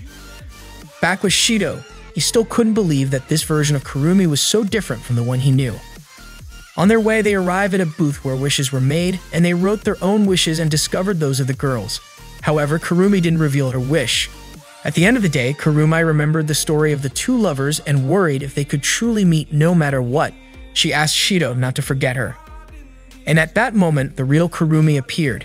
The Kurumi Shidou had been with the entire time was just a clone who had developed feelings for him since their first encounter. As Kurumi was troublesome, she decided to eliminate the clone once again, leaving Shidou alone. At that moment, his friends also arrived to help him, but Kurumi simply left, leaving behind the clone's wish. Seeing it, Shidou didn't hesitate and ran to the tallest tree in the area to hang it, ensuring that her wish would come true and promising that he would never forget her. Date a live movie. Later on, the protagonist is walking down the street, unaware that someone has appeared on the street he's heading towards, but neither of them pays attention to each other. We then move on to a concert by Miku, where she is singing and exciting both fans and friends. Afterward, the entire group goes to a pool where everyone plays and has fun, except for Shidou and Miku, who are engaged in a conversation. Shidou is worried that they have reserved the entire pool just for themselves. At the same time, the twins have another argument about who follows Toka and Origami's advice better. At the end of the day, everyone leaves the pool, and although Miku offers to drive them, they prefer to go on their own since there are many of them. The boys take the train, and that's when he starts feeling something different, catching a glimpse of the girl from the street for a second. Apparently, she is following him. The next day, the boy wakes up normally but is surprised to see a large sphere in the sky, immediately informing his sister. They discover that only he can see it, but they confirm that there is an accumulation of waves in the area corresponding to each of the spirits he has sealed. While everyone on the ship tries to discuss the reason behind all this, Rin and the others suggest that it may be due to an accumulation of stress from all the girls. Since the protagonist has to please all of them, each one feels that they want to have him for themselves, including Kotori. For this reason, they suggest that he go on a date with each of them to alleviate some of the burden of the sphere. Reluctantly, Kotori agrees. Meanwhile, Rin leaves and activates the Kirk system unnoticed by anyone. Back at home, Shidou informs all the girls about the situation, conducting a draw to determine the order of the dates. Kaguya is the first and Toka is the last. They all promise not to sabotage each other's dates and to do their best to have fun. Shidou catches a glimpse of the girl from the train again, but she disappears once more. At the same time, Kurumi watches her from the shadows. When the time comes, she is prepared and takes Shidou to an art gallery, which seems to relax her. Then they go to a store where she asks him to buy a pendant she really likes. In the end, she remembers Origami's last advice about taking Shidou to her hospital room, but it turns out to be a trap that fails as Yuzuru takes him to an adult motel instead, ending up embarrassed. Nevertheless, they both had fun on their date, so they bid farewell, leaving Kotori as the next one and sparking bets among the team members. The time for the date arrives, and although everyone expects it to be something grand or special, It ends up being a visit to the market, just like they usually do. However, this time, Kotori wears white ribbons instead of black ones, showing her tender and vulnerable side, acting as she did before Shidou joined Ratatosker, being more cute and innocent. However, since they were being observed, they invite Yoshino and Toka to join them for a meal. During this, the protagonist catches sight of the mysterious girl again, and driven by curiosity, he goes in search of her, only to encounter Kurumi, who can also see the sphere in the sky. However, she doesn't reveal its nature and tells him to be careful since one's heart is not even known to oneself. The girl then flees from Shidou, leaving him with nothing. It's time for Shidou's date with Toka, and although he arrives 15 minutes early, she's been waiting for him nervously for an hour. She promises that they will have fun on their date, but all Toka has planned is going to eat at different places since she noticed that they barely ate during the other dates. The mysterious girl observes this. While they are having a meal at a restaurant, the mysterious girl appears as if nothing happened, alongside Origami, who was worried because Shidou didn't show up for his medical appointment. Before she can do anything, their friends arrive to take Origami back to the hospital, but she escapes from them. Later, the boys go to the same place where Shidou saved Toka, a special place for both of them. But then the mysterious girl appears again and Shidou approaches her, asking who she is and what she wants. She reveals that her name is Mayuri, the administrator of Kerber, the giant angel and sphere that has accumulated the power of the girls. She explains that she wanted to test if the vessel Shidou was worthy of having them all, and that she would disappear afterwards since that was her purpose. At that moment, Kerber goes out of control and attacks Shidou, but he manages to save himself in time. The angel and the girl become visible. Because of this, all the girls attack the angel, including Kotori with her ship, while Miku stays to watch over Shidou. Mayuri tries to stop her angel, not understanding why it is doing all this. The girls continue their attack, but realize that they cannot win. Kotori launches the most powerful attack with the ship, but is futile, as Kerber protects itself with its wings and proceeds to capture Mayuri. Mayuri only worries about seeing the girls being defeated by the angel. Kotori and the others notice new waves which belong to Mayuri. After seeing Shidou go on so many dates, she has developed envy toward the other girls, and that's why Kerber went out of control. Because of this, Mana steps out of the ship determined to put an end to everything in the next attack. Just before she does something, Shidou stops her and asks her not to kill Mayuri since she is the result of everyone's power. He asks for his friend's help to save her. Touched by his words, the girls start to shine, reaching their maximum power due to the intense desire of the protagonist. They carry him through Kerber's rays, bringing him closer to Mayuri and managing to free her. However, in doing so, Kerber becomes more powerful than before, destroying a large part of the area. Nevertheless, they come to the conclusion that if they use the power of all the girls, they might have a chance. Mayuri touches the girls to transfer her power to them and make them unite. However, the angel tries to prevent it, but is stopped by Mana and Shidou. Just before Shidou is injured, Toka undergoes a transformation, gaining such power that she can confront Kerber. However, they won't be able to stop it due to its regeneration abilities. That's when Mayuri kisses Shidou, breaking his seal and giving Toka a chance to defeat the angel. In doing so, Mayuri starts to disappear, being the accumulation of everyone's strength. She can't hate Shidou because she has loved him since she was born, and that's why she wanted to be with him. Now that she is no longer destined to disappear, she can leave happily, bidding farewell to the protagonist. Days later, the protagonist and Toka meet to talk about what happened, convinced that Mayuri has not truly disappeared as she is part of all of them. Speaking of the other girls, they appear to plan the next round of dates, but Shidou escapes before they can catch him. Season 3. Sometime later, the girls have prepared a stew for Shidou, in which they put everything they like, although the result doesn't look so pleasant. Nevertheless, the protagonist does his best to take a bite, and surprisingly, it tastes good, so everyone starts eating, while lamenting that Miku couldn't join them. But as soon as they mention her, she appears in the house, ready to eat with them. Meanwhile, Origami was listening to them from outside. Miku then pretends to burn her lips and tries to use it as an excuse for the protagonist to kiss her, which causes everyone to imitate her and the situation gets out of control. Before it gets worse, Origami arrives with Shidou to give him her stew, but it turns out to be worse than the one made by the girls. Shortly after, an alarm for a spirit wave sounds and the protagonist quickly heads towards his date, arriving in a place that was destroyed during the first spatial quake 30 years ago. As he walks through the area, he reaches a castle where the spirit of a woman named Natsumi appears. She immediately approaches him and asks if she is beautiful. Obviously, he says yes, and as his compliments continue, Natsumi becomes happier because someone is praising her.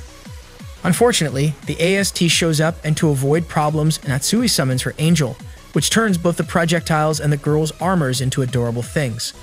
However, a projectile manages to get close to Natsumi, destroying something in her, and as a result, her happiness meter quickly crumbles. This angers her, believing that the protagonist saw her for who she truly is, and she promises that from this moment on, the boy's life is over. The next day, the protagonist goes to class as usual, but all the girls are angry with him because Shidou himself has done things like lifting their skirts or touching them.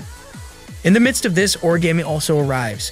Since he hasn't done anything to her, she wants to be the next one to be marked by the protagonist, but she's not alone. Kaguya and Yuzuru also arrive, wanting to pay him back for wetting their shirts and stealing their pants. Without understanding anything, he proceeds to escape, and during his escape, he sees another person like him. So he chases after him until they reach the rooftop, discovering that it's Natsumi. Here, she tells him that her imitation is perfect, so if he were to disappear at that moment, no one would be able to notice, hinting at what is about to happen. However, before anything happens, Toka and Origami arrive, and the witch tries to convince them that Shidou is the fake one. But they don't fall for that trick, so Natsumi is forced to drop her disguise and escape on her broom. 5 days later, they have no news from her, but the protagonist receives a letter from her in which there are 12 photos of people he knows, meaning that he has to figure out which one of them is Natsumi, as she could take the form of any of them and make them disappear one by one. Meanwhile, the DM is discussing Westcott's actions as he has been too selfish regarding what happened in Japan, so they all decide to vote to dismiss him. However, when they try to vote against him, they end up getting injured by Ellen, as Westcott doesn't care about selling the company as long as he achieves his goal, given that he has waited for a long time.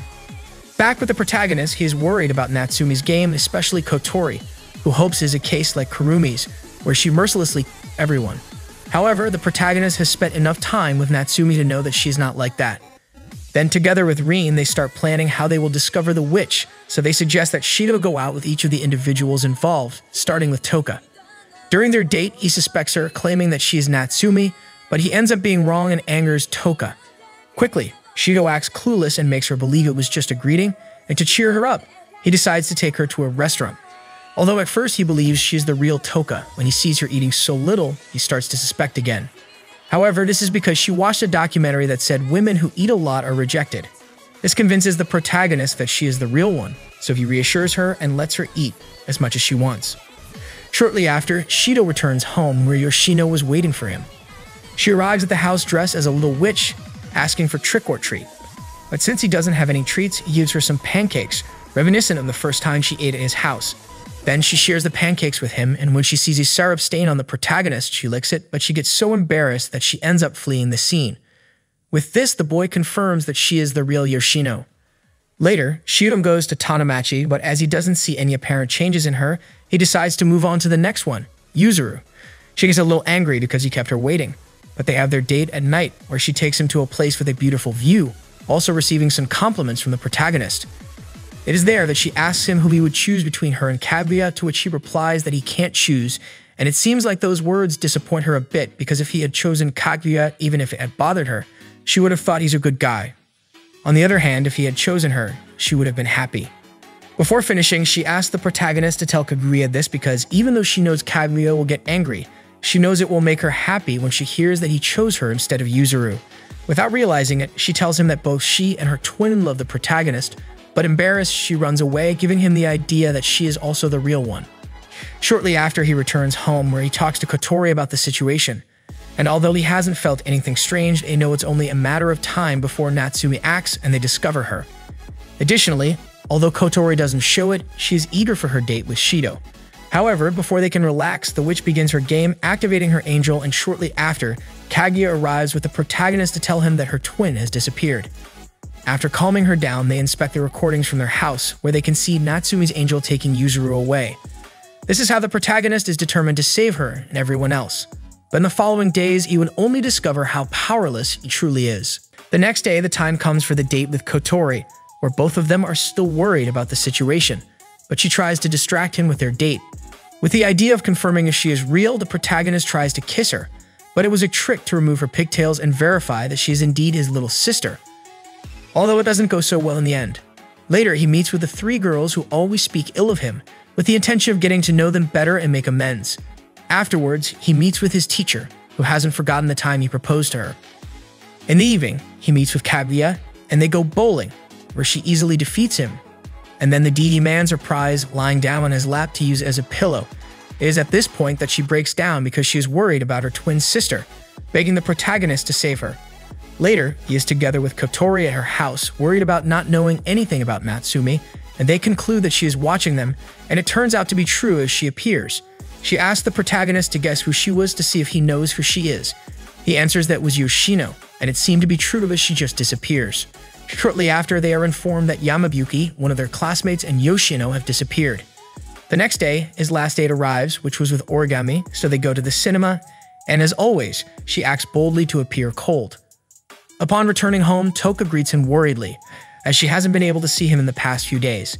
At that moment, a man named Iliad arrives to ask for directions, but in reality, it's just an excuse as he seems to know them. Then Toka says goodbye to him, but when the protagonist returns home, Shidou discovers that she has disappeared because as she didn't arrive at her house, Natsumi decided to disappear someone else. However, she wants to end this as soon as possible, so she gives the protagonist the opportunity to guess who she was.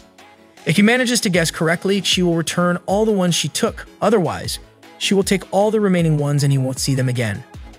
After this, we see Natsumi in her own space, excited to see Shidou's despair after seeing her secret. At the same time, Elliot meets with another captive, and it seems they have known each other for a long time. On the other hand, the protagonist has gathered with his friends to tell them the situation, trying to figure out what or who Natsumi is, as Origami is certain that she is using all the loopholes in the rules to hide, like transforming into a photo, not into themselves. At that moment, Natsumi appears, ready to give the protagonist 3 chances, but Shidou knows that she must be hiding among the people she took in order to protect herself as quickly as possible. However, when he says it's Yuzuru, the witch takes Origami, indicating that it was not the correct answer. Then he says it's his friend, but they fail once again. This scares Meikyu, and she asks the protagonist to keep one of her accessories, as otherwise the object would disappear along with her. This gives Shidou an idea, realizing that Natsumi was transforming into Yoshinan, Yoshino's stuffed animal. This was the correct answer, and with that, the witch releases everyone. But in doing so, she also reveals her true form, a little girl, which infuriates her. And to complete her revenge, she turns everyone else into little girls. The next day, Shidou takes care of his girls who have been turned into Lolas. However, since he can't handle them all, he asks for help from Rin, who hasn't been able to find anything about Natsumi. At the same time, Westcott is planning to eliminate each of the spirits around Shidou, so he assigns Ellen to deal with Natsumi first. Later at school, the girls tease Shidou by pretending to be his daughters. However, chaos ensues when things start to change, such as their house and Toka's clothes, due to Natsumi's illusions. Meanwhile, the DM board discusses what to do about Westcott and begins to devise a plan against him. Returning to the protagonist, he has a strange dream after the eventful day. When he wakes up, Natsumi plays another trick by disguising the girls as rabbits and the boy as a tamer. However, Rin manages to track down the witch, who senses someone following her and tries to escape. She encounters Ellen and her companions, but she easily defends herself by transforming their attacks into cute things, including turning Ellen into a child. However, even in that form, Ellen manages to harm her and the transformation wears off, leaving her at Ellen's mercy. Just when it seems all hope is lost, Toka and the others appear to help Natsumi, while Shidou confronts her. Initially, Ellen doesn't seem concerned, but Miku manipulates her companions to stop her, giving them the opportunity to escape. As they do, Ellen contemplates using the girls as pawns. Meanwhile, at the DM, one of the employees suggests a plan to eliminate Westcott by causing all the satellites in the city where he is located to fall. On the other hand, Origami is in trouble with the AST and is forced to flee. Next, we see the protagonist observing Natsumi confined on the Fraxinus. Before he enters to speak with her, Kotori warns him to be careful as she appears to be quite volatile. Inside her room, Natsumi complains to the boy because he knows her true form, which she hates because nobody pays attention to her or loves her when she uses it. When he asks her about it, she becomes even angrier with him, so sealing her powers is off the table for now. However, as she realizes that she prefers to transform rather than be herself, an idea starts to form in the protagonist's mind. Later, while Natsumi is eating, she remembers the boy's words and becomes nervous. Taking advantage of this, the protagonist takes her and brings her to the girls, where they propose that if they make her look cute, it win, and if not, she can leave. Natsumi agrees without hesitation, and the girls start giving her a spa treatment, with Miku massaging her and quickly making her fall asleep. Then the twins take their turn to cut and style her hair. Afterwards, Yoshino and Kotori take her shopping for clothes. Finally, it's Shidou's turn, who, with his experience as a crossdresser, is skilled at applying makeup. In the end, Natsumi ends up looking divine, but she still can't understand why everyone is treating her so well. Confused, she runs away only to discover that she can't escape. Meanwhile, Origami continues to flee, but she receives a call from Ellen, who proposes that she join the DEM. This convinces Origami, as joining them will allow her to uncover the details of the fire from 5 years ago, so she reluctantly accepts. The DM board reviews how the satellites are prepared and ready to destroy the city. At the same time, the protagonist and Kotori discuss Natsumi's condition, discovering that despite her reaction, she is actually very happy, indicating that her problem is self-esteem. They try to think of a different approach to help her. Meanwhile, Natsumi believes that all of this is just lies, so she uses her angel to transform into Kotori and go to the girls to ask them about herself. She mocks herself, but the response she receives is not what she expected, as everyone disagrees that Natsumi is ugly or bad. The same goes for Shidou, who is only concerned about her, and right after that, he learns that she has escaped from her room. That's why he goes to her house, but instead of Natsumi, he encounters Ellen, who asked about her. When he doesn't respond, Ellen threatens to harm the others if he doesn't tell her where Natsumi is. However, at that moment, they both receive an alert about the falling satellite, so they go their separate ways to deal with it. The protagonist's mission is to search for Natsumi, while Toka and the others go to destroy the satellite, deciding not to evacuate until the last minute. After thanking her sister for this, Shidou begins searching for the girl throughout the city, promising that if he finds her, she can do whatever she wants. However, she can't understand why he is so concerned about her after everything she has done. Meanwhile, Kotori and the others attempt to destroy this satellite but realize it has a shield. To have a better chance, she transforms into a spirit and aims at the satellite to destroy it. Fortunately, she succeeds, but in doing so, she notices another satellite behind it, and when she tries to charge her firepower again, she begins to lose control, worrying and asking Shidou to hide as she doesn't know if she can handle the satellite. On the other hand, the boy doesn't want to hide as he still hasn't found Natsumi. The girl is going to see Kotori, concerned about her condition. She asks them to go and protect her brother while she tries to keep the satellite away from the city. Meanwhile, Westcott doesn't seem concerned, believing that the DM will fail in their attempt to kill him. However, he considers it a good opportunity to test his new recruit. Meanwhile, the girls try to climb the satellite to prevent the explosion from affecting the city. A group of Bandersnatches arrives to interfere, so Toka and the protagonist engage in battle. While everyone fights against the Bandersnatches, Natsumi continues to observe, convinced that they will eventually come to save them.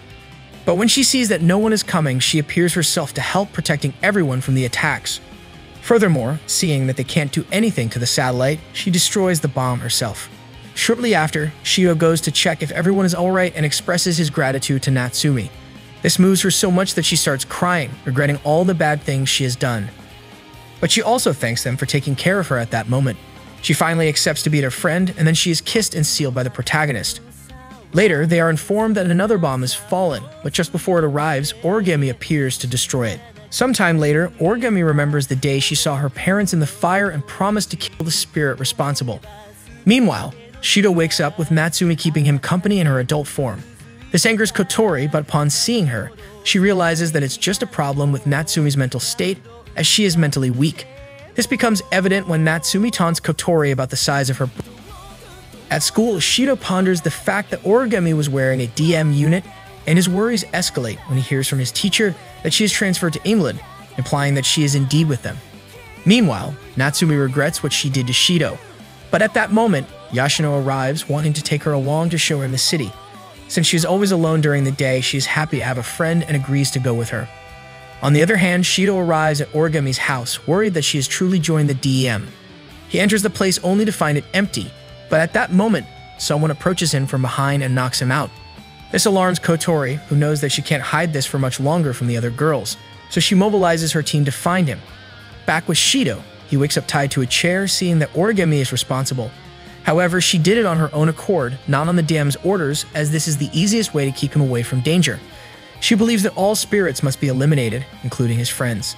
Nevertheless, he reminds her of all the time they spent together, but this only angers her, as she momentarily forgot about her revenge by choosing a life with Toka and the others. Thus, she decides to eliminate all the girls to regain her former self and prepares to confront them.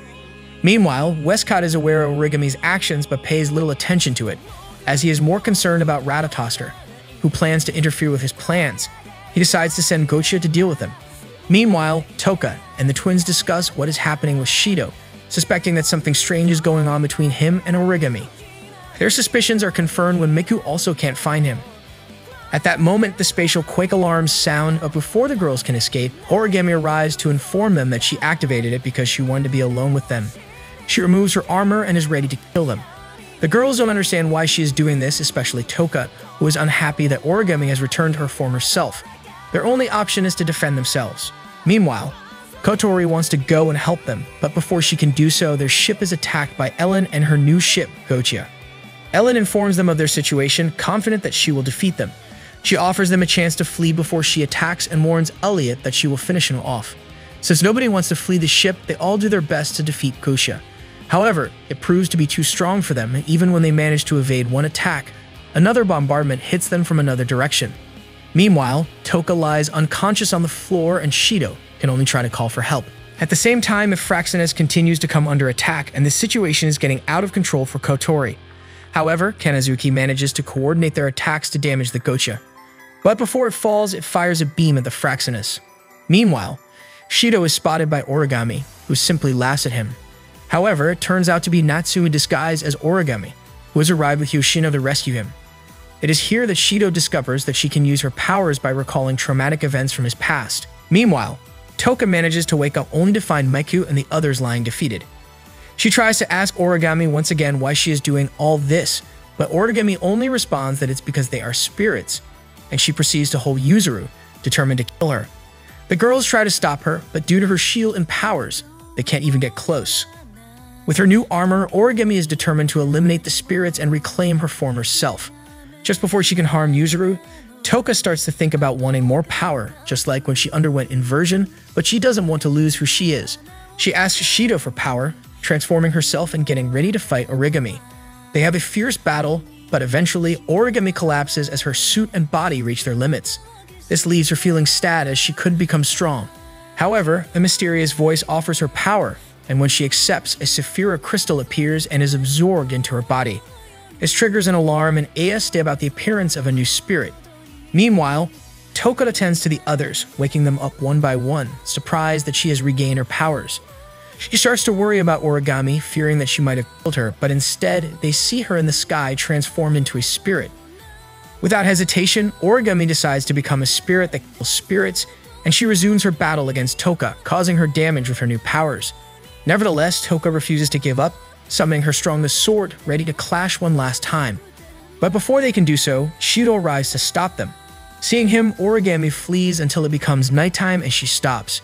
She realizes the extent of the destruction she has caused, but also realizes that with this newfound power, she can defeat the princess, Ifrit, and even Nightmare herself. Meanwhile, Shidou and the others are in a sickbay, where Shidou learns about what happened with Origami. At that moment, Miku begins to sing and uses her powers to alleviate everyone's pain, so they can go to the hospital. But before that, Shidou must seal Toka's powers. She agrees, so Shidou hides behind a curtain with her. Although the others were watching, so they prevent them from carrying out the act, leaving Toka wanting more. We then see Kurume running through the city until she encounters Origami, who has come to find her. Origami hasn't gone to end her, but rather she went to Kurume to ask for a favor.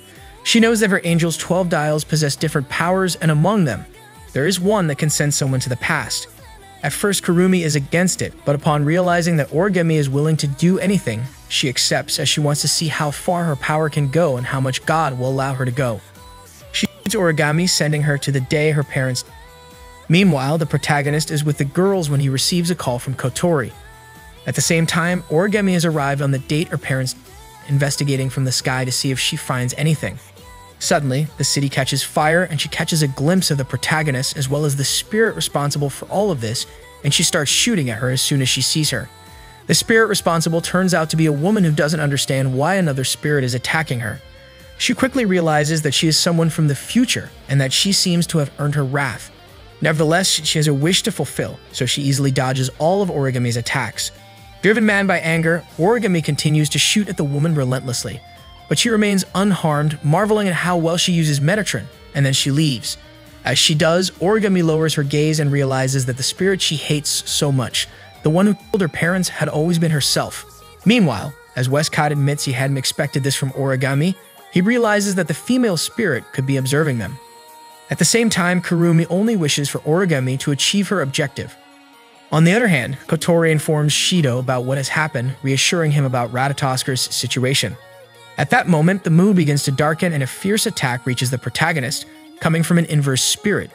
After the girls protect him, he is able to see Origami in the sky. transformed into an inverse spirit. The girls ask the protagonist to prepare himself because it now depends on him to save Origami, and obviously, he won't be alone. They will all help him. They take flight towards Origami, evading all the attacks that come their way. However, Ellen arrives to stop them as she wants to take Origami to Westcott. While the girls prevent this, Shidou goes to Origami attempting to seal her, but when he sees her, he realizes something terrible has happened to her. This causes him to fall to the ground, and as she's about to attack, Fraxinus defends him. Kotori wants to stop the protagonist, but in this situation, she can't allow it. However, before they can help him, Origami destroys Fraxinus. This moment is seized by Kurume to immobilize Shidou since she can't let this opportunity pass. Therefore, she initiates their date, making him travel to the past, specifically 5 years ago. She did this because it's the only way to save Origami and stop everything that is happening in the present. Thus, the protagonist learns what happened to her and her incident with the ghost. However, Kurumi wants him to show her that the past can be changed. Shidou is confused when he hears that, so Kurumi explains to him that no matter how big the world is or how many spirits appear, the only one capable of influencing time is her, and that's why she wants him to prove that the past can be changed to prevent all the destruction in the city. In this way, the protagonist begins to search for Origami, being forced to change to a younger form to blend in among the people of that time. Shortly after, he manages to witness the explosion caused by Kotori, so he goes to that place and finds the present Origami.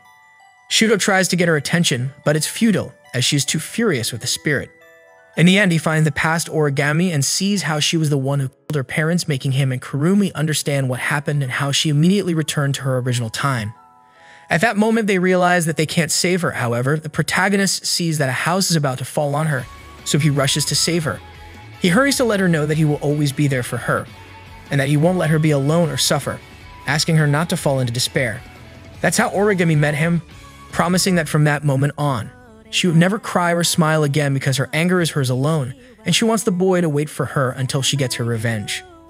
The protagonist becomes desperate, but then Kurumi lets him know that there is still a method to save the girl, which was proposed by the Shidou from 12 minutes in the future. This relieves him as he is determined to save Origami. He thinks it involves time traveling again, but she can't do that. However, there's another way, one that only she knows. It involves meeting with Kurumi from that moment in time, who was only inspecting the chaos caused by the fire at that time. The plan is for Shidou to encounter her and make her send him back in time. The problem is that the Kurumi from that time doesn't trust him at all, so the protagonist has to find a way to gain her assistance. It's not until she touches him that he is able to communicate with his future self, who explains the situation and without hesitation sends him back to the past before the accident. Now with a new opportunity and knowing what to do, the protagonist suggests that Origami doesn't see any enemies, thus minimizing changes to the past. He sets out to observe how the spirit gives her powers to Kotori. Right after this, Shidou goes in search of the spirit, but she recognizes him and flees. The protagonist's plan is to talk to her and convince her not to fight against Origami, thus preventing everything from happening. In a more secluded area, the spirit takes on a different form as she can't reveal her identity yet, nor can she leave since she has things to do. Nevertheless, she approaches the protagonist and before leaving, she promises that when the time comes, she won't let him go and won't make the same mistake again. After this, the story we already know repeats itself, and Shidou rushes to where the past Origami is, hurrying to save his parents but ending up caught in the attack himself. However, he wakes up in his room as if nothing happened, believing that he managed to save everyone. Upon waking up, Shidou finds his sister Kotori, who has no idea what happened the night before. This is because he managed to change the course of history, relieved that it turned out that way. Later, when he goes outside, all his friends greet him, but he is surprised to see how different everything is now, and how the world seems to be more peaceful than before. However, none of them remember or know anything about Origami. When he arrives at school, Shidou discovers that Origami is not in class, suggesting that due to the changes, she may no longer live in that city. This saddens Shidou, as he wanted to see her happy even if only once. Later, at his house, the three young girls in the group become worried as Shidou has been down all day. Natsuko suggests it may be because of a girl, which concerns Kotori. Meanwhile, Shidou starts cooking and Kotori and Yoshino appear in swimsuits, ready to help him in the kitchen with some assistance from Natsumi, except for herself, who is too embarrassed to join. This angers the girls, and after a small argument, they apologize to Shidou for the commotion. Then Kotori asks him not to be so distracted because they never know when Kurumi or Devil, the spirit hunter, might appear. This intrigues Shidou, who asks about the latter, and Kotori reveals that Devil only appears when another spirit manifests itself and attacks. Upon hearing this, Shidou realizes that Origami is now devil and is also an inverse spirit. This keeps him pensive throughout the night, wanting to know what happened 5 years ago and what caused Origami to become an inverse spirit, especially since she saved his parents in the past. At that moment, Origami arrives at his school and instantly recognizes him as the boy who saved her parents. Afterwards, Shidou thinks that Kotori remembers Origami, but in reality, she only knows that Origami left the AST after Devil appeared. Following this, he asks Origami to meet him on the rooftop, where he questions her about what happened during those 5 years. She mistakenly takes him for her older brother, who saved their parents that day. She then reveals that she joined the AST because she no longer wanted there to be more victims, and her parents only lived for another year before they died in a car accident. Shidou asks her why she became a spirit, but she plays dumb and avoids the conversation, leaving Shidou somewhat surprised as he is not used to a more expressive Origami. In class, she leaves him a note asking to meet on Saturday. Later, Shidou falls asleep on the rooftop and Kurumi comes to visit him as she wants to talk about what happened, being the only one who remembers everything. He takes this opportunity to ask for her help in understanding what happened in that world over the last 5 years and how Origami became an inverse spirit. Meanwhile, Origami approaches the rooftop and upon seeing them together, she loses control of herself and transforms into an inverse spirit, attacking Kurumi with all her strength without hesitation. After the battle, Origami falls to the ground, reverting her transformation, but she does not remember anything about what she just did. That's how Origami explains that sometimes she has a blank mind, so she believes it's due to anemia or something similar. Suddenly, she remembers the note she left for Shidou, so she rushes off in embarrassment. Kurumi appears, also not understanding what just happened, so the protagonist has no choice but to tell Kotori and Rin about it. Quickly, Rin theorizes why he retains his memories from the previous world and why Origami is an inverse spirit. According to Rin, the only way to remember is to be hit by one of Zachiel's bullets and have spirit powers inside. This way, Origami's mind remembers what happened in the original world, but since the world they're in is different, it creates a defense mechanism where she transforms into an inverse spirit whenever she sees another one, thus recalling her past. This leaves Shidou with only one option, inviting Origami on a date, which she quickly agrees to, although it doesn't make Kotori very happy. Later, the team gives him options and he chooses the one he believes Origami will like, taking her to a hotel. At first, she doesn't seem very excited as her mental state becomes chaotic, but then her happiness increases incredibly. Later, the boy takes her to an aphrodisiac store because, based on his experience, Origami loves them.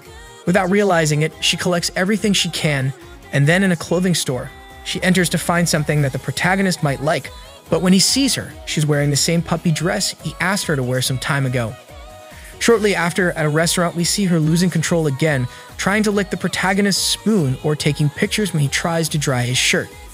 In the end, during the sunset, they notice that Origami's happiness is through the roof, but she still worries that Shidou won't accept her as she is. Meanwhile, she mentions her resignation from AST due to her anemia. This makes her remember the incident with the protagonist's brother, but when he comforts her, her happiness reaches its peak. Shidou then tries to kiss her and seal her powers, but in doing so, Origami stumbles, causing him to get hurt while saving her. This activates her regenerative powers, causing her to lose control once again, transforming into her inverse form, with which she destroys the Fraxinus. But before she can harm Shidou, the other girls arrive to save him and help him save Origami too. At the same time, we see Origami from this timeline meeting the one from the previous world, where both experience each other's memories. Meanwhile, the girls manage to break through Origami's attacks, giving Shidou the opportunity to approach her. Back with her, the original Origami makes the new one realize that she will never forget what happened, and more importantly, she cannot change it, gradually causing the new Origami to fall into despair as well. At that moment, Shidou calls her, making her see that he has always been there for her. No matter which world it is, he will always support and care for her. In this way, both Origamis unite and finally regain their senses, reuniting with the protagonist who doesn't hesitate to console her. Finally, she admits that she never loved him, that she only clung to him to avoid falling apart. However, he comforts her and tells her that even if it wasn't like that, he does love her. After this, she leaves behind her negative feelings and is finally sealed with a kiss. The next day, Origami appears as her original self, acting normally, ready to begin her true love for him, smiling for the first time. After some time, we see Shidou undergoing physical exams and impressing everyone with his strength. However, shortly after, he faints due to a high fever. At Ratatosker, Min explains to everyone that this is because Shidou's body cannot control his spirit powers, and the only way to help him is for all of them to kiss him to extract that energy. The problem is that they only have 12 hours before his body can't handle it anymore. At that moment, Shidou disappears and encounters Ellen in the city, whom he tries to instantly charm, evading all her attack attempts and humiliating her with style and elegance. At the same time, he starts using his powers to make all the women fall for him until his harem finally arrives to stop him and reveal their plan. Of course, he agrees to it, but with one condition. They have to go on a date with him, as he will only allow them to kiss him then. They all put their efforts into taking him to the pool. After that, Kanazuki presents the rules of the date, where each girl will have a chance to see Shidou, and when their excitement levels reach a certain point, a music will play to indicate their success. This means they can only kiss him when all of them have completed this task, and everyone on the ship is keeping an eye on Kanazuki in case he comes up with any crazy ideas. And so the dates begin, with the twins being the first ones, and they immediately receive their options. Meanwhile, the other girls try to get a reaction from Shidou by hugging him from both sides, but he evades them and smashes them instead. Nonetheless, they move on to the second option, which is stealing a kiss with an ice cream. But they do it wrong and end up covered in ice cream, triggering the first music of the day, indicating that they achieved their goal. Next is Natsumi, who appears quite suspicious about whether she is cute or not, but after Shidou tells her that she is, she goes to the changing room. While reminiscing about her past, she activates her powers and turns into her adult form. With this new appearance, she is Shidou, but then her transformation unravels, causing her swimsuit to fall off, which accelerates Shidou's heartbeat. Next is Yoshino, who massages him, undresses a little, and succeeds in winning her date. Kotori is next, and as soon as she takes him with her, she instantly achieves victory. The same goes for Miku, who only needs to get close to him. During Origami's date, she gets very close to Shidou after he drinks a supposedly non-alcoholic drink, making his heart race when she tells him that she loves him. This worries Toka, as she didn't like hearing that, but the other girls clarify that it's okay to feel that way.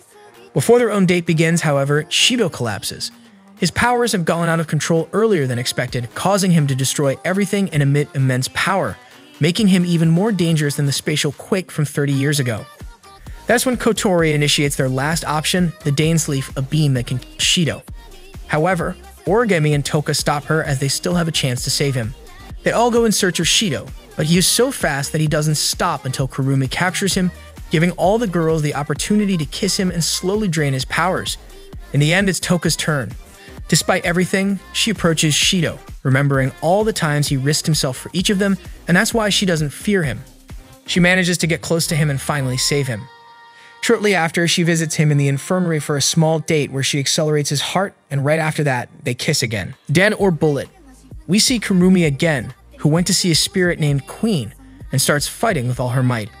Surprisingly, she has trouble controlling Queen, so she has to give it her all, but ends up being defeated by Queen. She wonders what will happen when she because a human goes to heaven or hell. But what about a spirit? To understand this, we go back to the moment when Kurumi's clone was killed by herself and how she had to say goodbye to the protagonist. She unintentionally arrives at a different place, welcomed by a cute white cat, where there are many spirits ready to fight because it seems a battle royale is taking place at that moment and Kurumi is the last participant. That's where she meets Yua, a girl who starts fighting with her. But Kurumi doesn't have much trouble with her since she's a ninja and Kurumi doesn't kill her. Meanwhile, a white-haired girl is fleeing from another spirit, so she asks Kurumi for help and Kurumi saves her, only to ask her what that place is and why she is there. The girl introduces herself as Hibiki and explains that the place is like heaven or hell for half spirits, meaning successors of real spirits who once inhabited that dimension. They are now fighting for each of them to have a chance to survive and fulfill a wish because Malkuth, the entity reigning in that place, can grant anything. She also tells her about Queen, the spirit who organized everything but whom nobody has seen. She then proposes that they cooperate because Hibiki also wants to fulfill her wish, and unlike Kurumi, she is weak but has useful information. With all this, Kurumi decides to accept an alliance with her, immediately informing her of all the participants she knows, including Suin, nicknamed Biscuit Smasher, the ninja Yui, Doll Master, who is attacking her, Isami, and of course Queen, whose participation is uncertain. Just after their explanation, Suin arrives with them to initiate the fight, going straight for Kurumi. Kurumi tries to defend herself, but the great strength of her opponent sends her flying far away, showing her how weak she is in that state. As she gets up, she encounters Doll Master, who suggests joining forces with her since she doesn't stand a chance against Hibiki. However, after Kurumi asks about her wish, Doll Master replies that she won't switch sides and is ready to fight for Hibiki. Doll tries to attack her while questioning Kurumi's wish. Kurumi begins to remember her last moments when she promised to meet Shidou again. That's why no matter how many times she has to die, she will definitely return to the man she loves. In this way, with her spirits lifted, she activates her angel once again, regaining Zafkiel, proving to Doll that she is a true spirit, just like Queen. Using her time manipulation powers, she easily defeats Doll, but before she can do anything else, the other girls arrive to stop her. Meanwhile, Doll Master takes the opportunity to flee and encounters Queen on her way asking for help. However, Queen simply refuses and kills her, then takes her Saphira and seems to recognize Kurumi, looking satisfied. Shortly after, we see Kurumi at school, but this time as a human. We see her talking to her friend Sawa, who seems to be aware that someone has confessed their feelings to her. However, Kurumi expresses that she doesn't care much about romantic relationships because she has her friend in her life. Back in the present, we see Kurumi and the other girls about to begin the battle, with Kurumi having the advantage of being able to use her angel. However, in the midst of the fight, she encounters Hibiki, who unfortunately is still alive, and Kurumi is forced to protect her from Yu, whom she manages to injure. She also helps Suin, but unlike the others, she wants her final fight to be with Kurumi, so she leads her for now. Later, Hibiki takes Kurumi to a classroom where she begins to remember bits of her past. This intrigues Kurumi, and she asks Hibiki about her story. Hibiki tells her that she was betrayed and that a dearly loved person was killed because of her. That's why she is determined to win to revive that special person. But of course, she first has to overcome the challenge of defeating Kurumi. On the other hand, SME is fighting the hallways with Suin, but since SME is still burdened by the death of her friend, she is too weak compared to Suin and is easily defeated. Yu also arrives and informs Suin that Queen is joining the game, so she wants them to team up to defeat her. Meanwhile, Kurumi and Hibiki are walking outside and encounter the white cat from before. However, Hibiki believes Kurumi made it up because there are no cats in that world. Kurumi decides to follow the cat to prove it, and when she reaches it, the cat gives her a note, which she reads and activates her powers.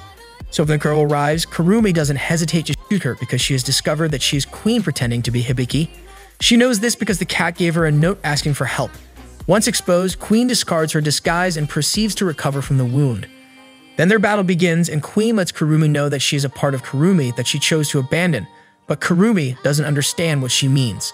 The other girls arrive to join the fight as they won't allow Queen to destroy the adjacent world, giving Kurumi a chance to escape with the cat, which gets injured by Queen.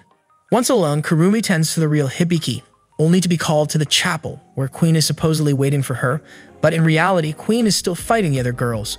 Suin ends up being defeated and Yu tries to burn Queen, but it doesn't work, and just before being killed, Yu reveals that she wants to destroy Kurumi and the world because she hates them, although she also loves them. It is revealed that she is actually Sawa. We then return to Kurumi, who had always believed that she didn't need any relationships with anyone, but she was wrong because Shidou made her feel different from anything she had experienced before.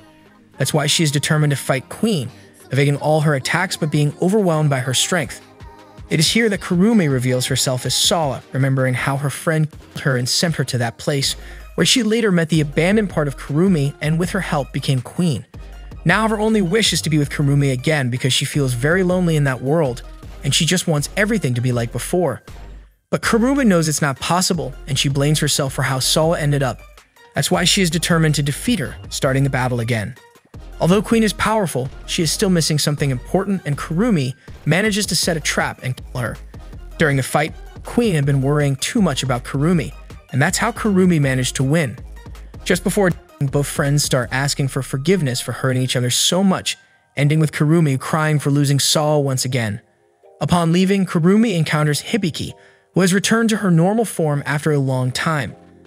Kurumi then prepares to return to the real world and meet Shidou again, but this time she won't go alone.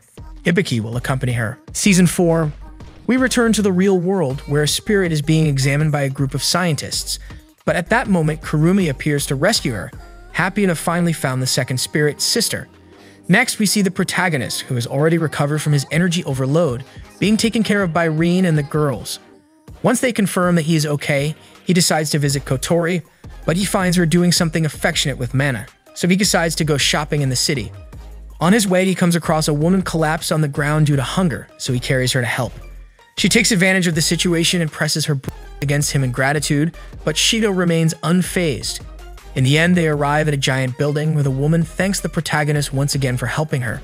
It is there that he also discovers that she is the author of Silver Bullet, a manga that he really likes but went on hiatus due to some problems she had.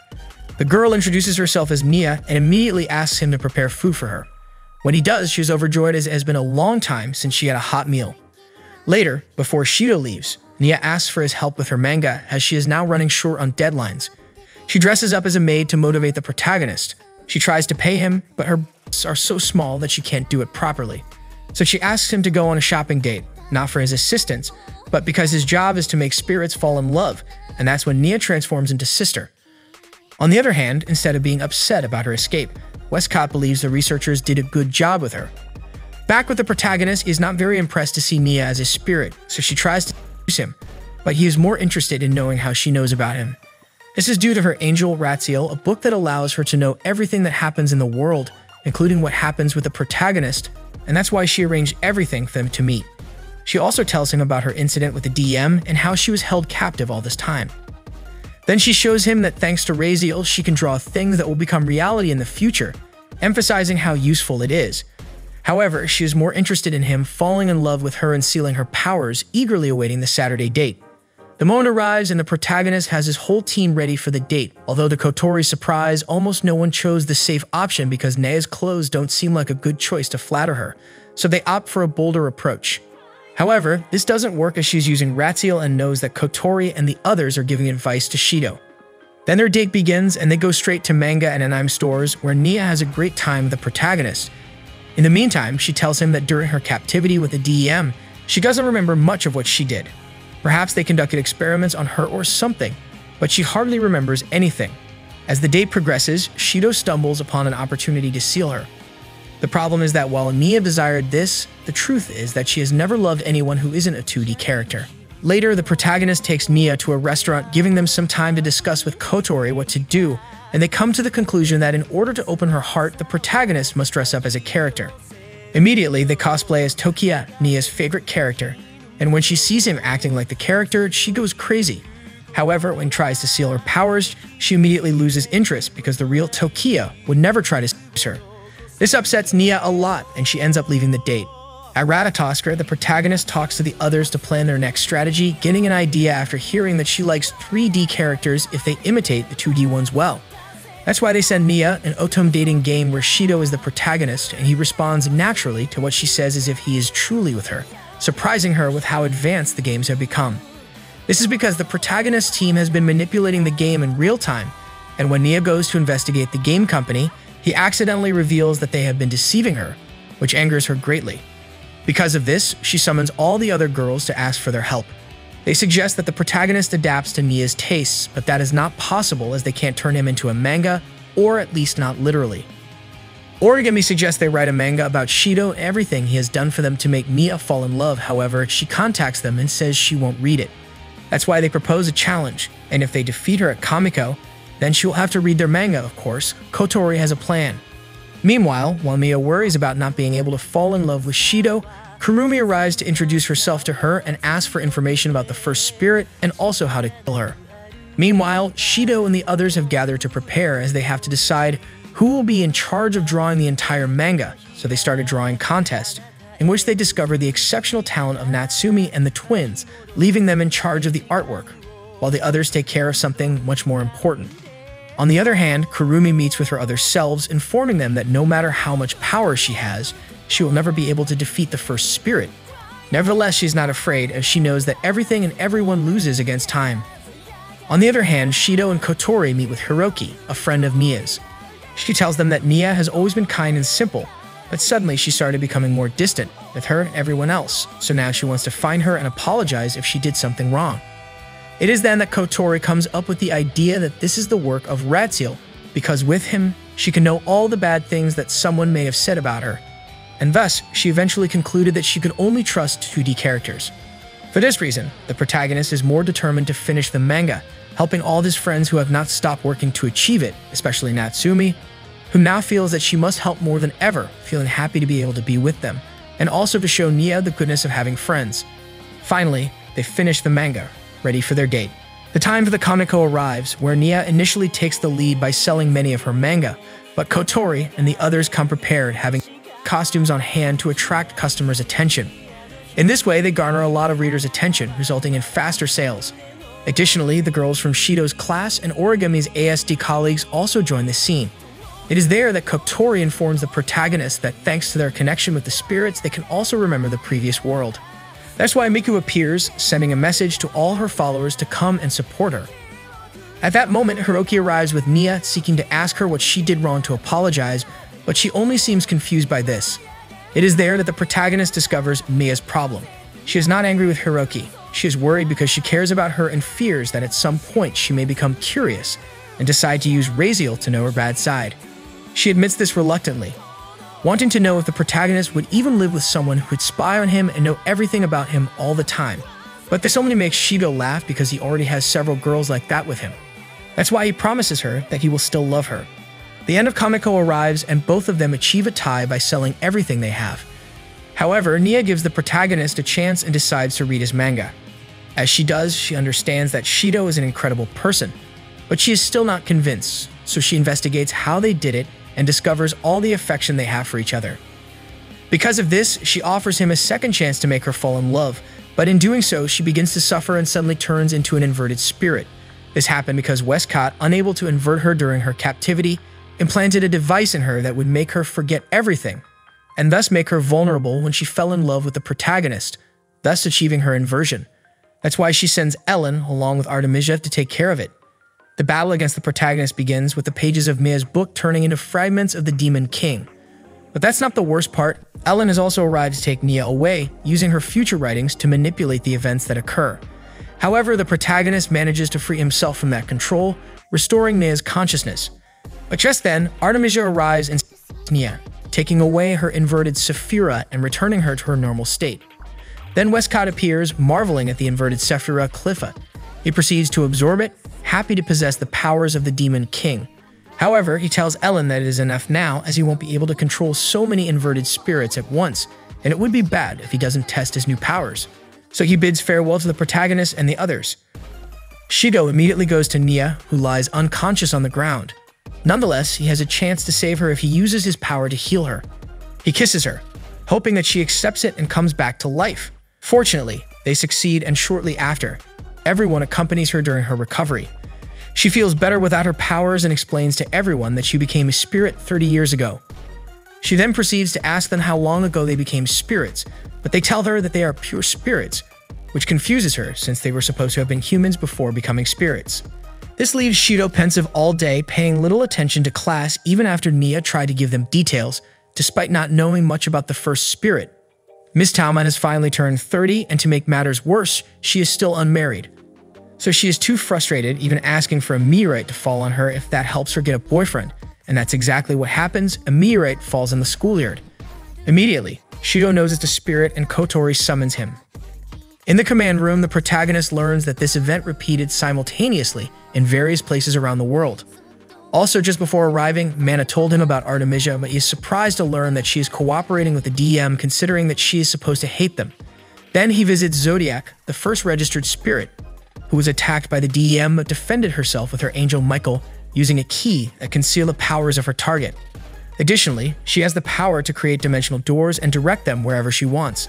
That's why all the fragments of the destroyed ships were sent to Earth as a way to get back at the DM for bothering her.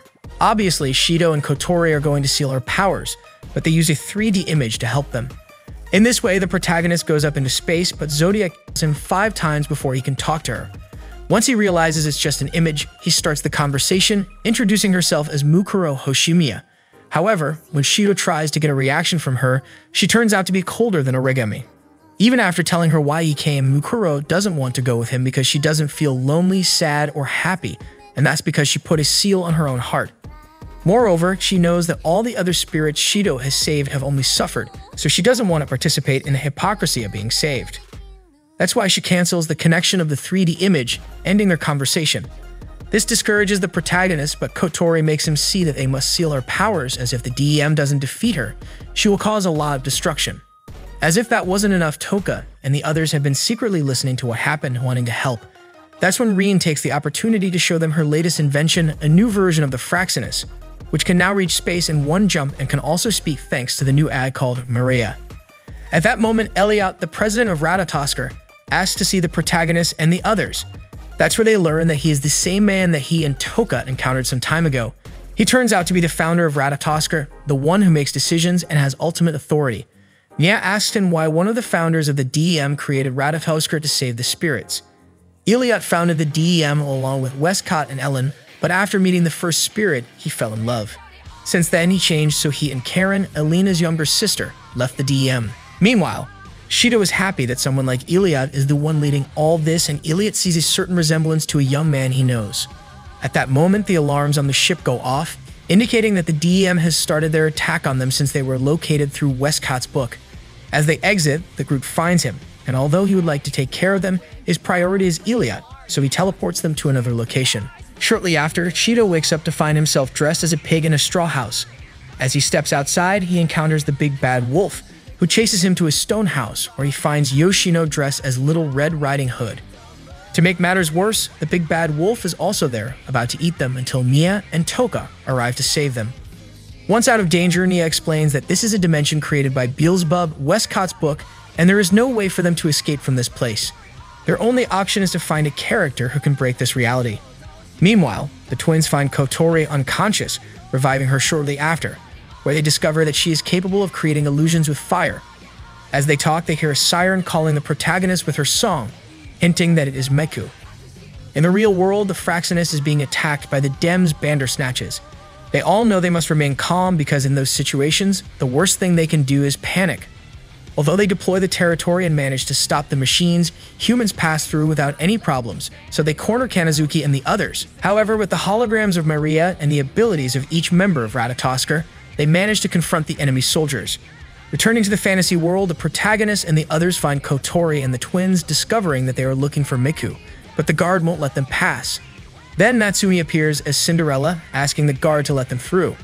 However, quickly the hour arrives and she loses her clothes and beautiful appearance. Since none of them can use their powers, Kotori tries to use her fire to create the illusion that they are princesses. This way, she and the others manage to enter the castle without any problems, where they quickly encounter Miku, who has been living through the story of the Little Mermaid. At the same time, Origami also appears, but she is playing the role of the new emperor's outfit, so she's... However, she hadn't realized this until someone told her, but being the queen makes it easier for them to find a powerful character. At that moment, the big bad wolf, the ogres, and a silver bullet monster arrive. Feeling disadvantaged without being able to use their powers, Shidou remembers Mukuro's words, asking everyone to flee, and at that instant, he arrives to save them, as he was born from the manga they wrote, and as a product of a story, he can use his angel powers. Since that world is created by the Demon King, the angel can destroy it, and with that in mind, the other Shidou creates a portal for them to escape. Before doing so, the original Shidou asks what to do about Mukuro and if it was right to save the others. The other Shidou lets him know that he did the right thing and that Mukuro putting a lock on her heart is a cry for help, so he must go and save her. Upon leaving the fantasy world, he quickly embarks on his journey to space to save Mukuro. On the other hand, Elliot is evacuating, frustrated by Westcott's actions. However, when he reaches the end of his escape, Westcott is waiting for him. He went to ask them to return to the DM or else he would play with them using his powers. Elliot stands up, preparing to fight against Westcott for the first time. Back with the protagonist, he and the girls have arrived in space enduring Mukuro's attacks. However, the DM ships, including Gochia, also arrive accompanied by Artemisia. While Kotori and the others confront the ships, the protagonist ventures into space to see Mukuro, attempting to ask her to let the realtor speak. However, she refuses, forcing the protagonist to copy her powers in order to unlock her heart. On the other hand, Origami has received Brunheld, a suit made by Kotori for emergencies. But even though she sees that Gochia has fallen, Artemisia continues with her mission and shoots at Mukuro. However, Shidou manages to grab her and protect her before anything happens, and they both fall to the ground, causing them to lose consciousness. In his dream, Shidou sees a young Mukuro joining his new family. Upon waking up, he finds himself with the girls who tell him that Mukuro disappeared after the fall. However, she appears at that moment, happy and moved that the protagonist saved her. She also confesses that she fell in love with him after seeing everything he did for her, promising to return the next day. This surprises the girls as they did not expect Mukuro to be so tender and affectionate. Kotori suggests to Shidou that they go to the Fraxinus baths to relax and recover from the battle. With that in mind, he goes to the baths to relax, but immediately encounters the other girls who won't let him relax. We then see Westcott, who is severely injured from his battle with Elliot, explaining to Ellen that he did not take her with him because if he had seen Elliot, he would have killed him without a word. The next day, Mukuro meets Shidou, ready for their date, taking him to another place far from the Fraxinus. We switch back to young Mukuro with her sister as they gaze at the stars, showing a close bond between them. In the present, Shidou and his team do their best to have a good date with Mukuro, but the options are not very good. Kotori finds it strange that Mireia chooses such weird things to say. At that moment, Shidou suggests cutting his hair, but she refuses to do so, although she doesn't remember why. Instead, he takes her to his house to tie her hair and lends her clothes from Kotori. Afterwards, he takes her on a date around the city, having as much fun as possible until the sunset finally arrives. Mukuro acknowledges that she had a great time, especially when the protagonist makes it clear that he likes her too. However, there is still something they have to do. Mukuro wants him to never see any of the girls who were with him again, but obviously he cannot fulfill that request as he wants to save them all. She withdraws, promising to take care of it. The next day, while Shidou is making breakfast, Kotori wakes up and mistakes him for a stranger, kicking him out of the house. The protagonist doesn't understand why, but he doesn't pay much attention to it and goes to school. However, the problems are far from over, as his friends there don't recognize him either, not even Origami or Toka. He goes in search of all the others to see if anyone remembers him, but no one does. None of his friends know anything about him. That's when he realizes that it's the work of Mukuro. He invokes his powers, trying to undo whatever she did, but she appears to prevent him.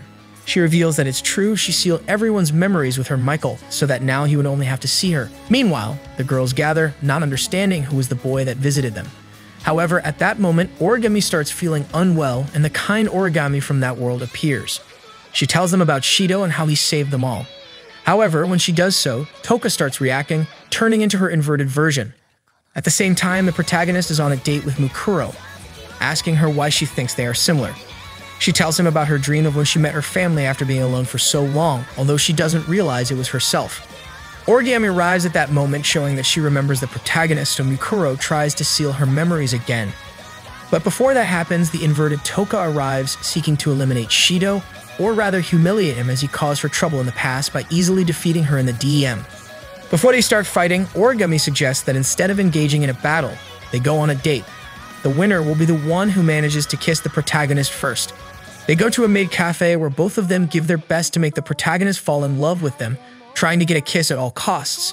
We see another fragment of Mukuro's life where she is once again a young girl and her sister ties her hair. But shortly after, when they go to the Tengu Tower, they encounter some of their friends, which makes Mukuro feel quite insecure. Back in the present, Kotori tries to track down the protagonist and the others, not understanding anything that is happening, let alone all the events related to time shifting. Returning to Shidou, he and the girls are kicked out of the cafe, so they go to their next destination, the Tengu Tower. Mukuro feels unwell as soon as they arrive and leaves the protagonist and Toka alone. Here, he asks Toka about Mukuro, and she reveals that the first spirit created the others in what is known as the inverted state, but took a different form upon encountering humans to adapt to them. Eventually, Toka becomes upset with the protagonist and tries to force a kiss on him, but Mukuro stops her, starting a fight where Toka cuts off part of Mukuro's hair, causing her to lose control and unleash a great power. This terrifies Kotori, who begins to realize that she doesn't know how they have managed to seal the spirits until now. The fight between Toka and Mukuro intensifies, but due to this, Origami and the protagonist ask Kotori for help to contain them and give Shidou a chance to seal both of them. Kotori agrees and they begin their plan, flying to where the girls are. While Origami deals with Toka, Shidou approaches Mukuro, trying to calm her down and understand why she becomes so aggressive. She responds that she doesn't want to be alone. Just at that moment, the other girls arrive, and when Mukuro sees them, she believes they have come to steal the protagonist from her, becoming even more furious than before. She buries Michael in the ground to stop his rotation, intending for her and the protagonist to live alone in the sky without anyone bothering them. Faced with this difficult situation, Shidou goes to the girls to ask for their help as they are his only hope. Although they don't know who he is, they feel that he is not a bad person, and they sense that this has happened before, so they decide to help him, putting their plan into action to save Mukuro. Meanwhile, Origami continues to fight against Toka, and Mukuro takes advantage of this to try to use her Michael to eliminate her, but Shidou stops her and ends up losing his arm. Mukuro begins to remember the moment she obtained her powers and how she made everyone forget about her sister, as well as how she ended up sealing her own heart. Seeing the protagonist injured, her emotional state becomes chaotic, so he hurriedly embraces her, finally understanding why they are similar.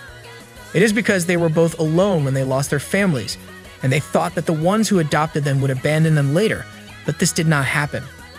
With these words, He makes her realize that she is not alone, and more importantly, that he will not abandon her because from now on, they are family. He kisses her, causing her to faint and nullify all her powers. Toka, upon seeing this, becomes a little upset, but as it is no longer amusing, she kisses the protagonist directly.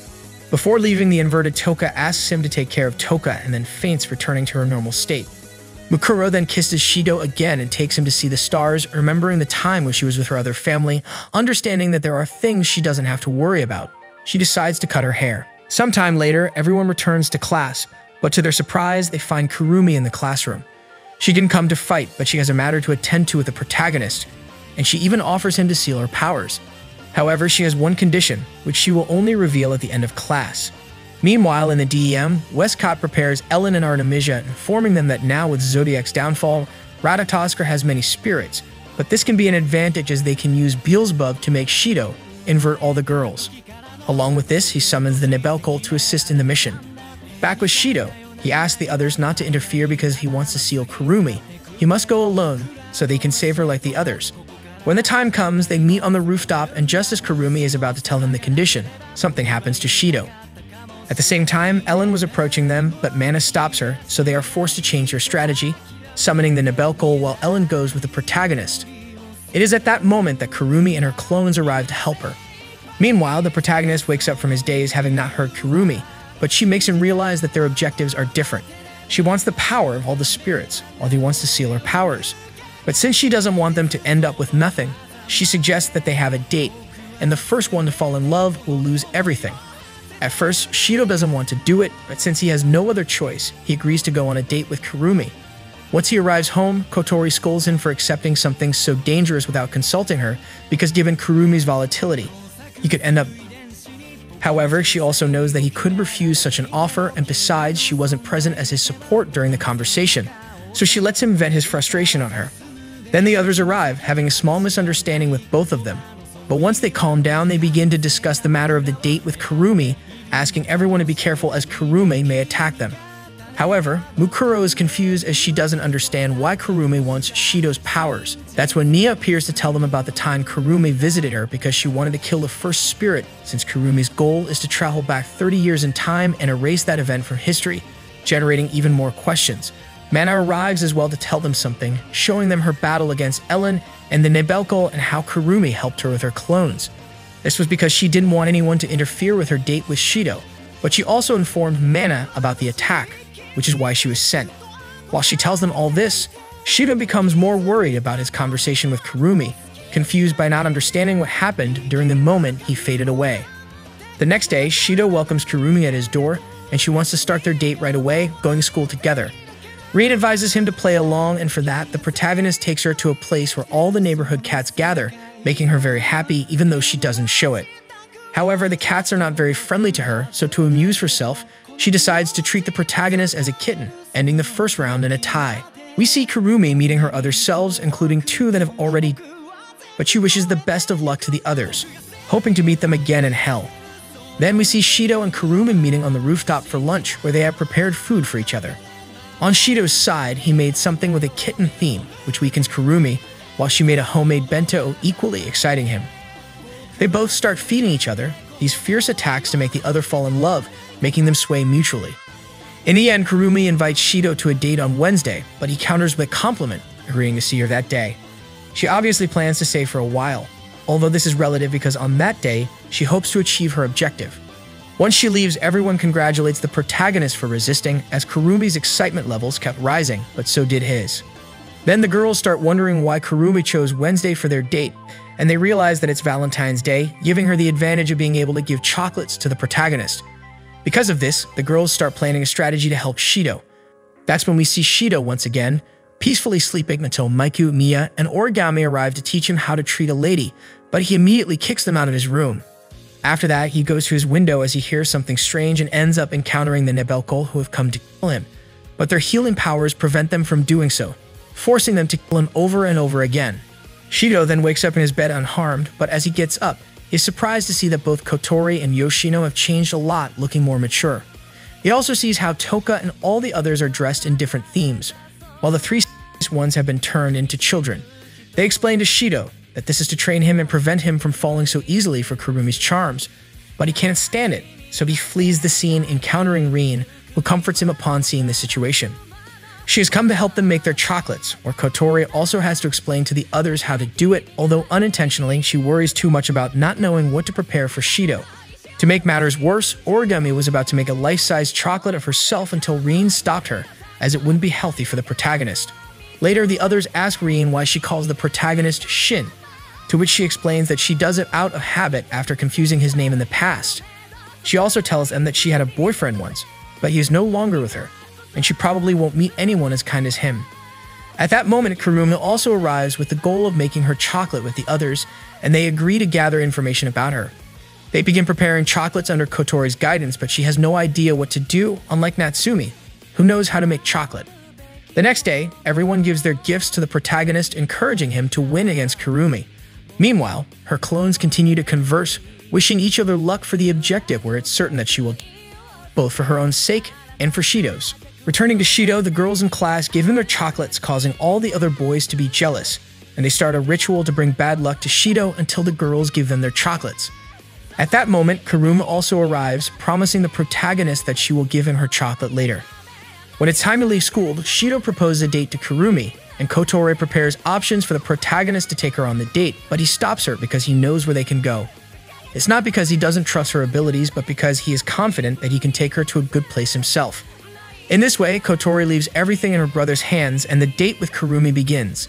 He takes her to the store, the same place where Shidou went with her clone, wanting to have the same experience as last time because Shidou as the man who managed to conquer Kurumi, even if it was a clone, so they start their date again with that idea in mind. The day passes quickly, and Kurumi has a lot of fun. So much so that she almost forgets to give her chocolate to Shidou, and of course he gives her one as well. Although she had a great time, Kotori and the others know that something is blocking her emotions, and unless they discover what it is, they won't be able to seal her powers. It is at this moment that Shidou asks her directly why she wants to find and kill the first spirit. Before telling him, Kurumi makes sure that no one will disturb them by destroying the cameras and Kotori's earpiece. Then she takes the protagonist to one of her bases and uses her powers to show him her past. Here, we see Kurumi trying to save a girl's cat that was stuck on a tree while accompanied by Sawa, who was impressed with her friend because she always seems like a heroine, helping anyone in need. After that, they pass by a TV store where they see how the civil war of that time is causing deaths and illnesses, worrying Kurumi. Sawa invites her to see her cat to cheer her up. Back at her house, Kurumi enters a strange world where she is attacked by a crystalline being, but before it can harm her, a mysterious woman saves her, explaining that it is a spirit, a creature that destroys the world. She introduces herself as Mio Takamiya, a justice ally, and since she seems to be compatible with Saphira, she bestows Zachiel upon her, using the excuse that she needs a friend to help her fight spirits. Thus, Kurumi begins to destroy them while Mio watches with satisfaction. Due to this, she couldn't go out with Sawa as much since her work as a heroine kept her busy, but they still promise to see each other soon. Then she was on her next mission, encountering a fire spirit, who she kills without any problem, leaving the rest of the work to Mio. However, Kurumi feels that she should go and help, so she returns to her, only to realize that the spirit that was killed was Sawa. It is then that Mio reveals to her that the spirits are humans who have received Saphira, but as these humans are not compatible on their own, they must be purified, giving them repeatedly to humans until they succeed, as Kurumi is the result of that process. Mio doesn't hate humans, but she cannot stop until she gets what she wants, so she puts Kurumi to sleep. That is why she is now so determined to kill the first spirit, no matter what she has to do. For this reason, Kurumi wants Shidou's powers because she is sure that with them, she can kill the first spirit and change history, preventing many and even preventing him from being devoured by her. Of course, she won't let him do it so easily, so to finally convince him, she will give him everything she is, ready to do it with the protagonist. However, before anything happens, the Nebelkals arrive, attempting once again to kill the protagonist, but Kurumi uses her powers to stop them, falling unconscious afterward. Meanwhile, at Westcott's base, he and his companions discuss why their attempts to eliminate Shidou have failed one after another. They discover that Kurumi is helping him and that she also knows their attacks. We then return to the protagonist, where a copy of Kurumi arrives to explain what is happening. It turns out that she is just tired, and to make matters worse, she tells him that he is already or should be. To understand this, we go back to the moment when Kurumi was about to give him the condition to seal her powers. At that moment, Ellen appears to shoot him along with the Nebelkals. The girls did their best to stop them, and Kurumi even tried to help him. but they couldn't do anything and he ended up being killed in front of them. After finding safety, Kurumi and her clones witnessed Toka and the others fighting since they inverted and lost control upon seeing Shidou die. She tried to heal the protagonist using Zafgil, but even by reversing time, she's unable to bring back a life that was already lost. That's why she thought she failed, and she started crying because she lost Shidou and the opportunity to kill the first spirit. As a farewell, she kisses him, and at that moment, she activates Zafgil, realizing that one of the bullets she used during her fight with Kotori has returned. This is because she kissed the protagonist earlier to thank him, and for a brief moment, she opened her heart and sealed part of her powers, and by kissing him again, she retrieved the bullet that sends consciousness to the past. In this way, she calls upon her other clones, asking them to die for the sake of Shidou, and of course they all accept. In this manner, Kurumi has been sending her consciousness to the past from February 8th until that day, stopping the 204 times that the DEM managed to kill him. That's why the current Kurumi is very tired. However, the protagonist doesn't understand why she has been doing so much to protect him, but the younger Kurumi replies that it's because she loves him. At that moment, the present Kurumi wakes up to stop her, making the protagonist believe that she only wants him for his powers. Because of this, she decides to leave him for that day, leaving with her clone, who she scolds once they are alone because if she says those things, Shidou could misunderstand her and think that she truly loves him. However, the younger Kurumi laughs at her because she knows that it is true. Then all of her clones start planning their next move, but before doing so, they encounter the ghost, whom they manage to stop and discover their true identity.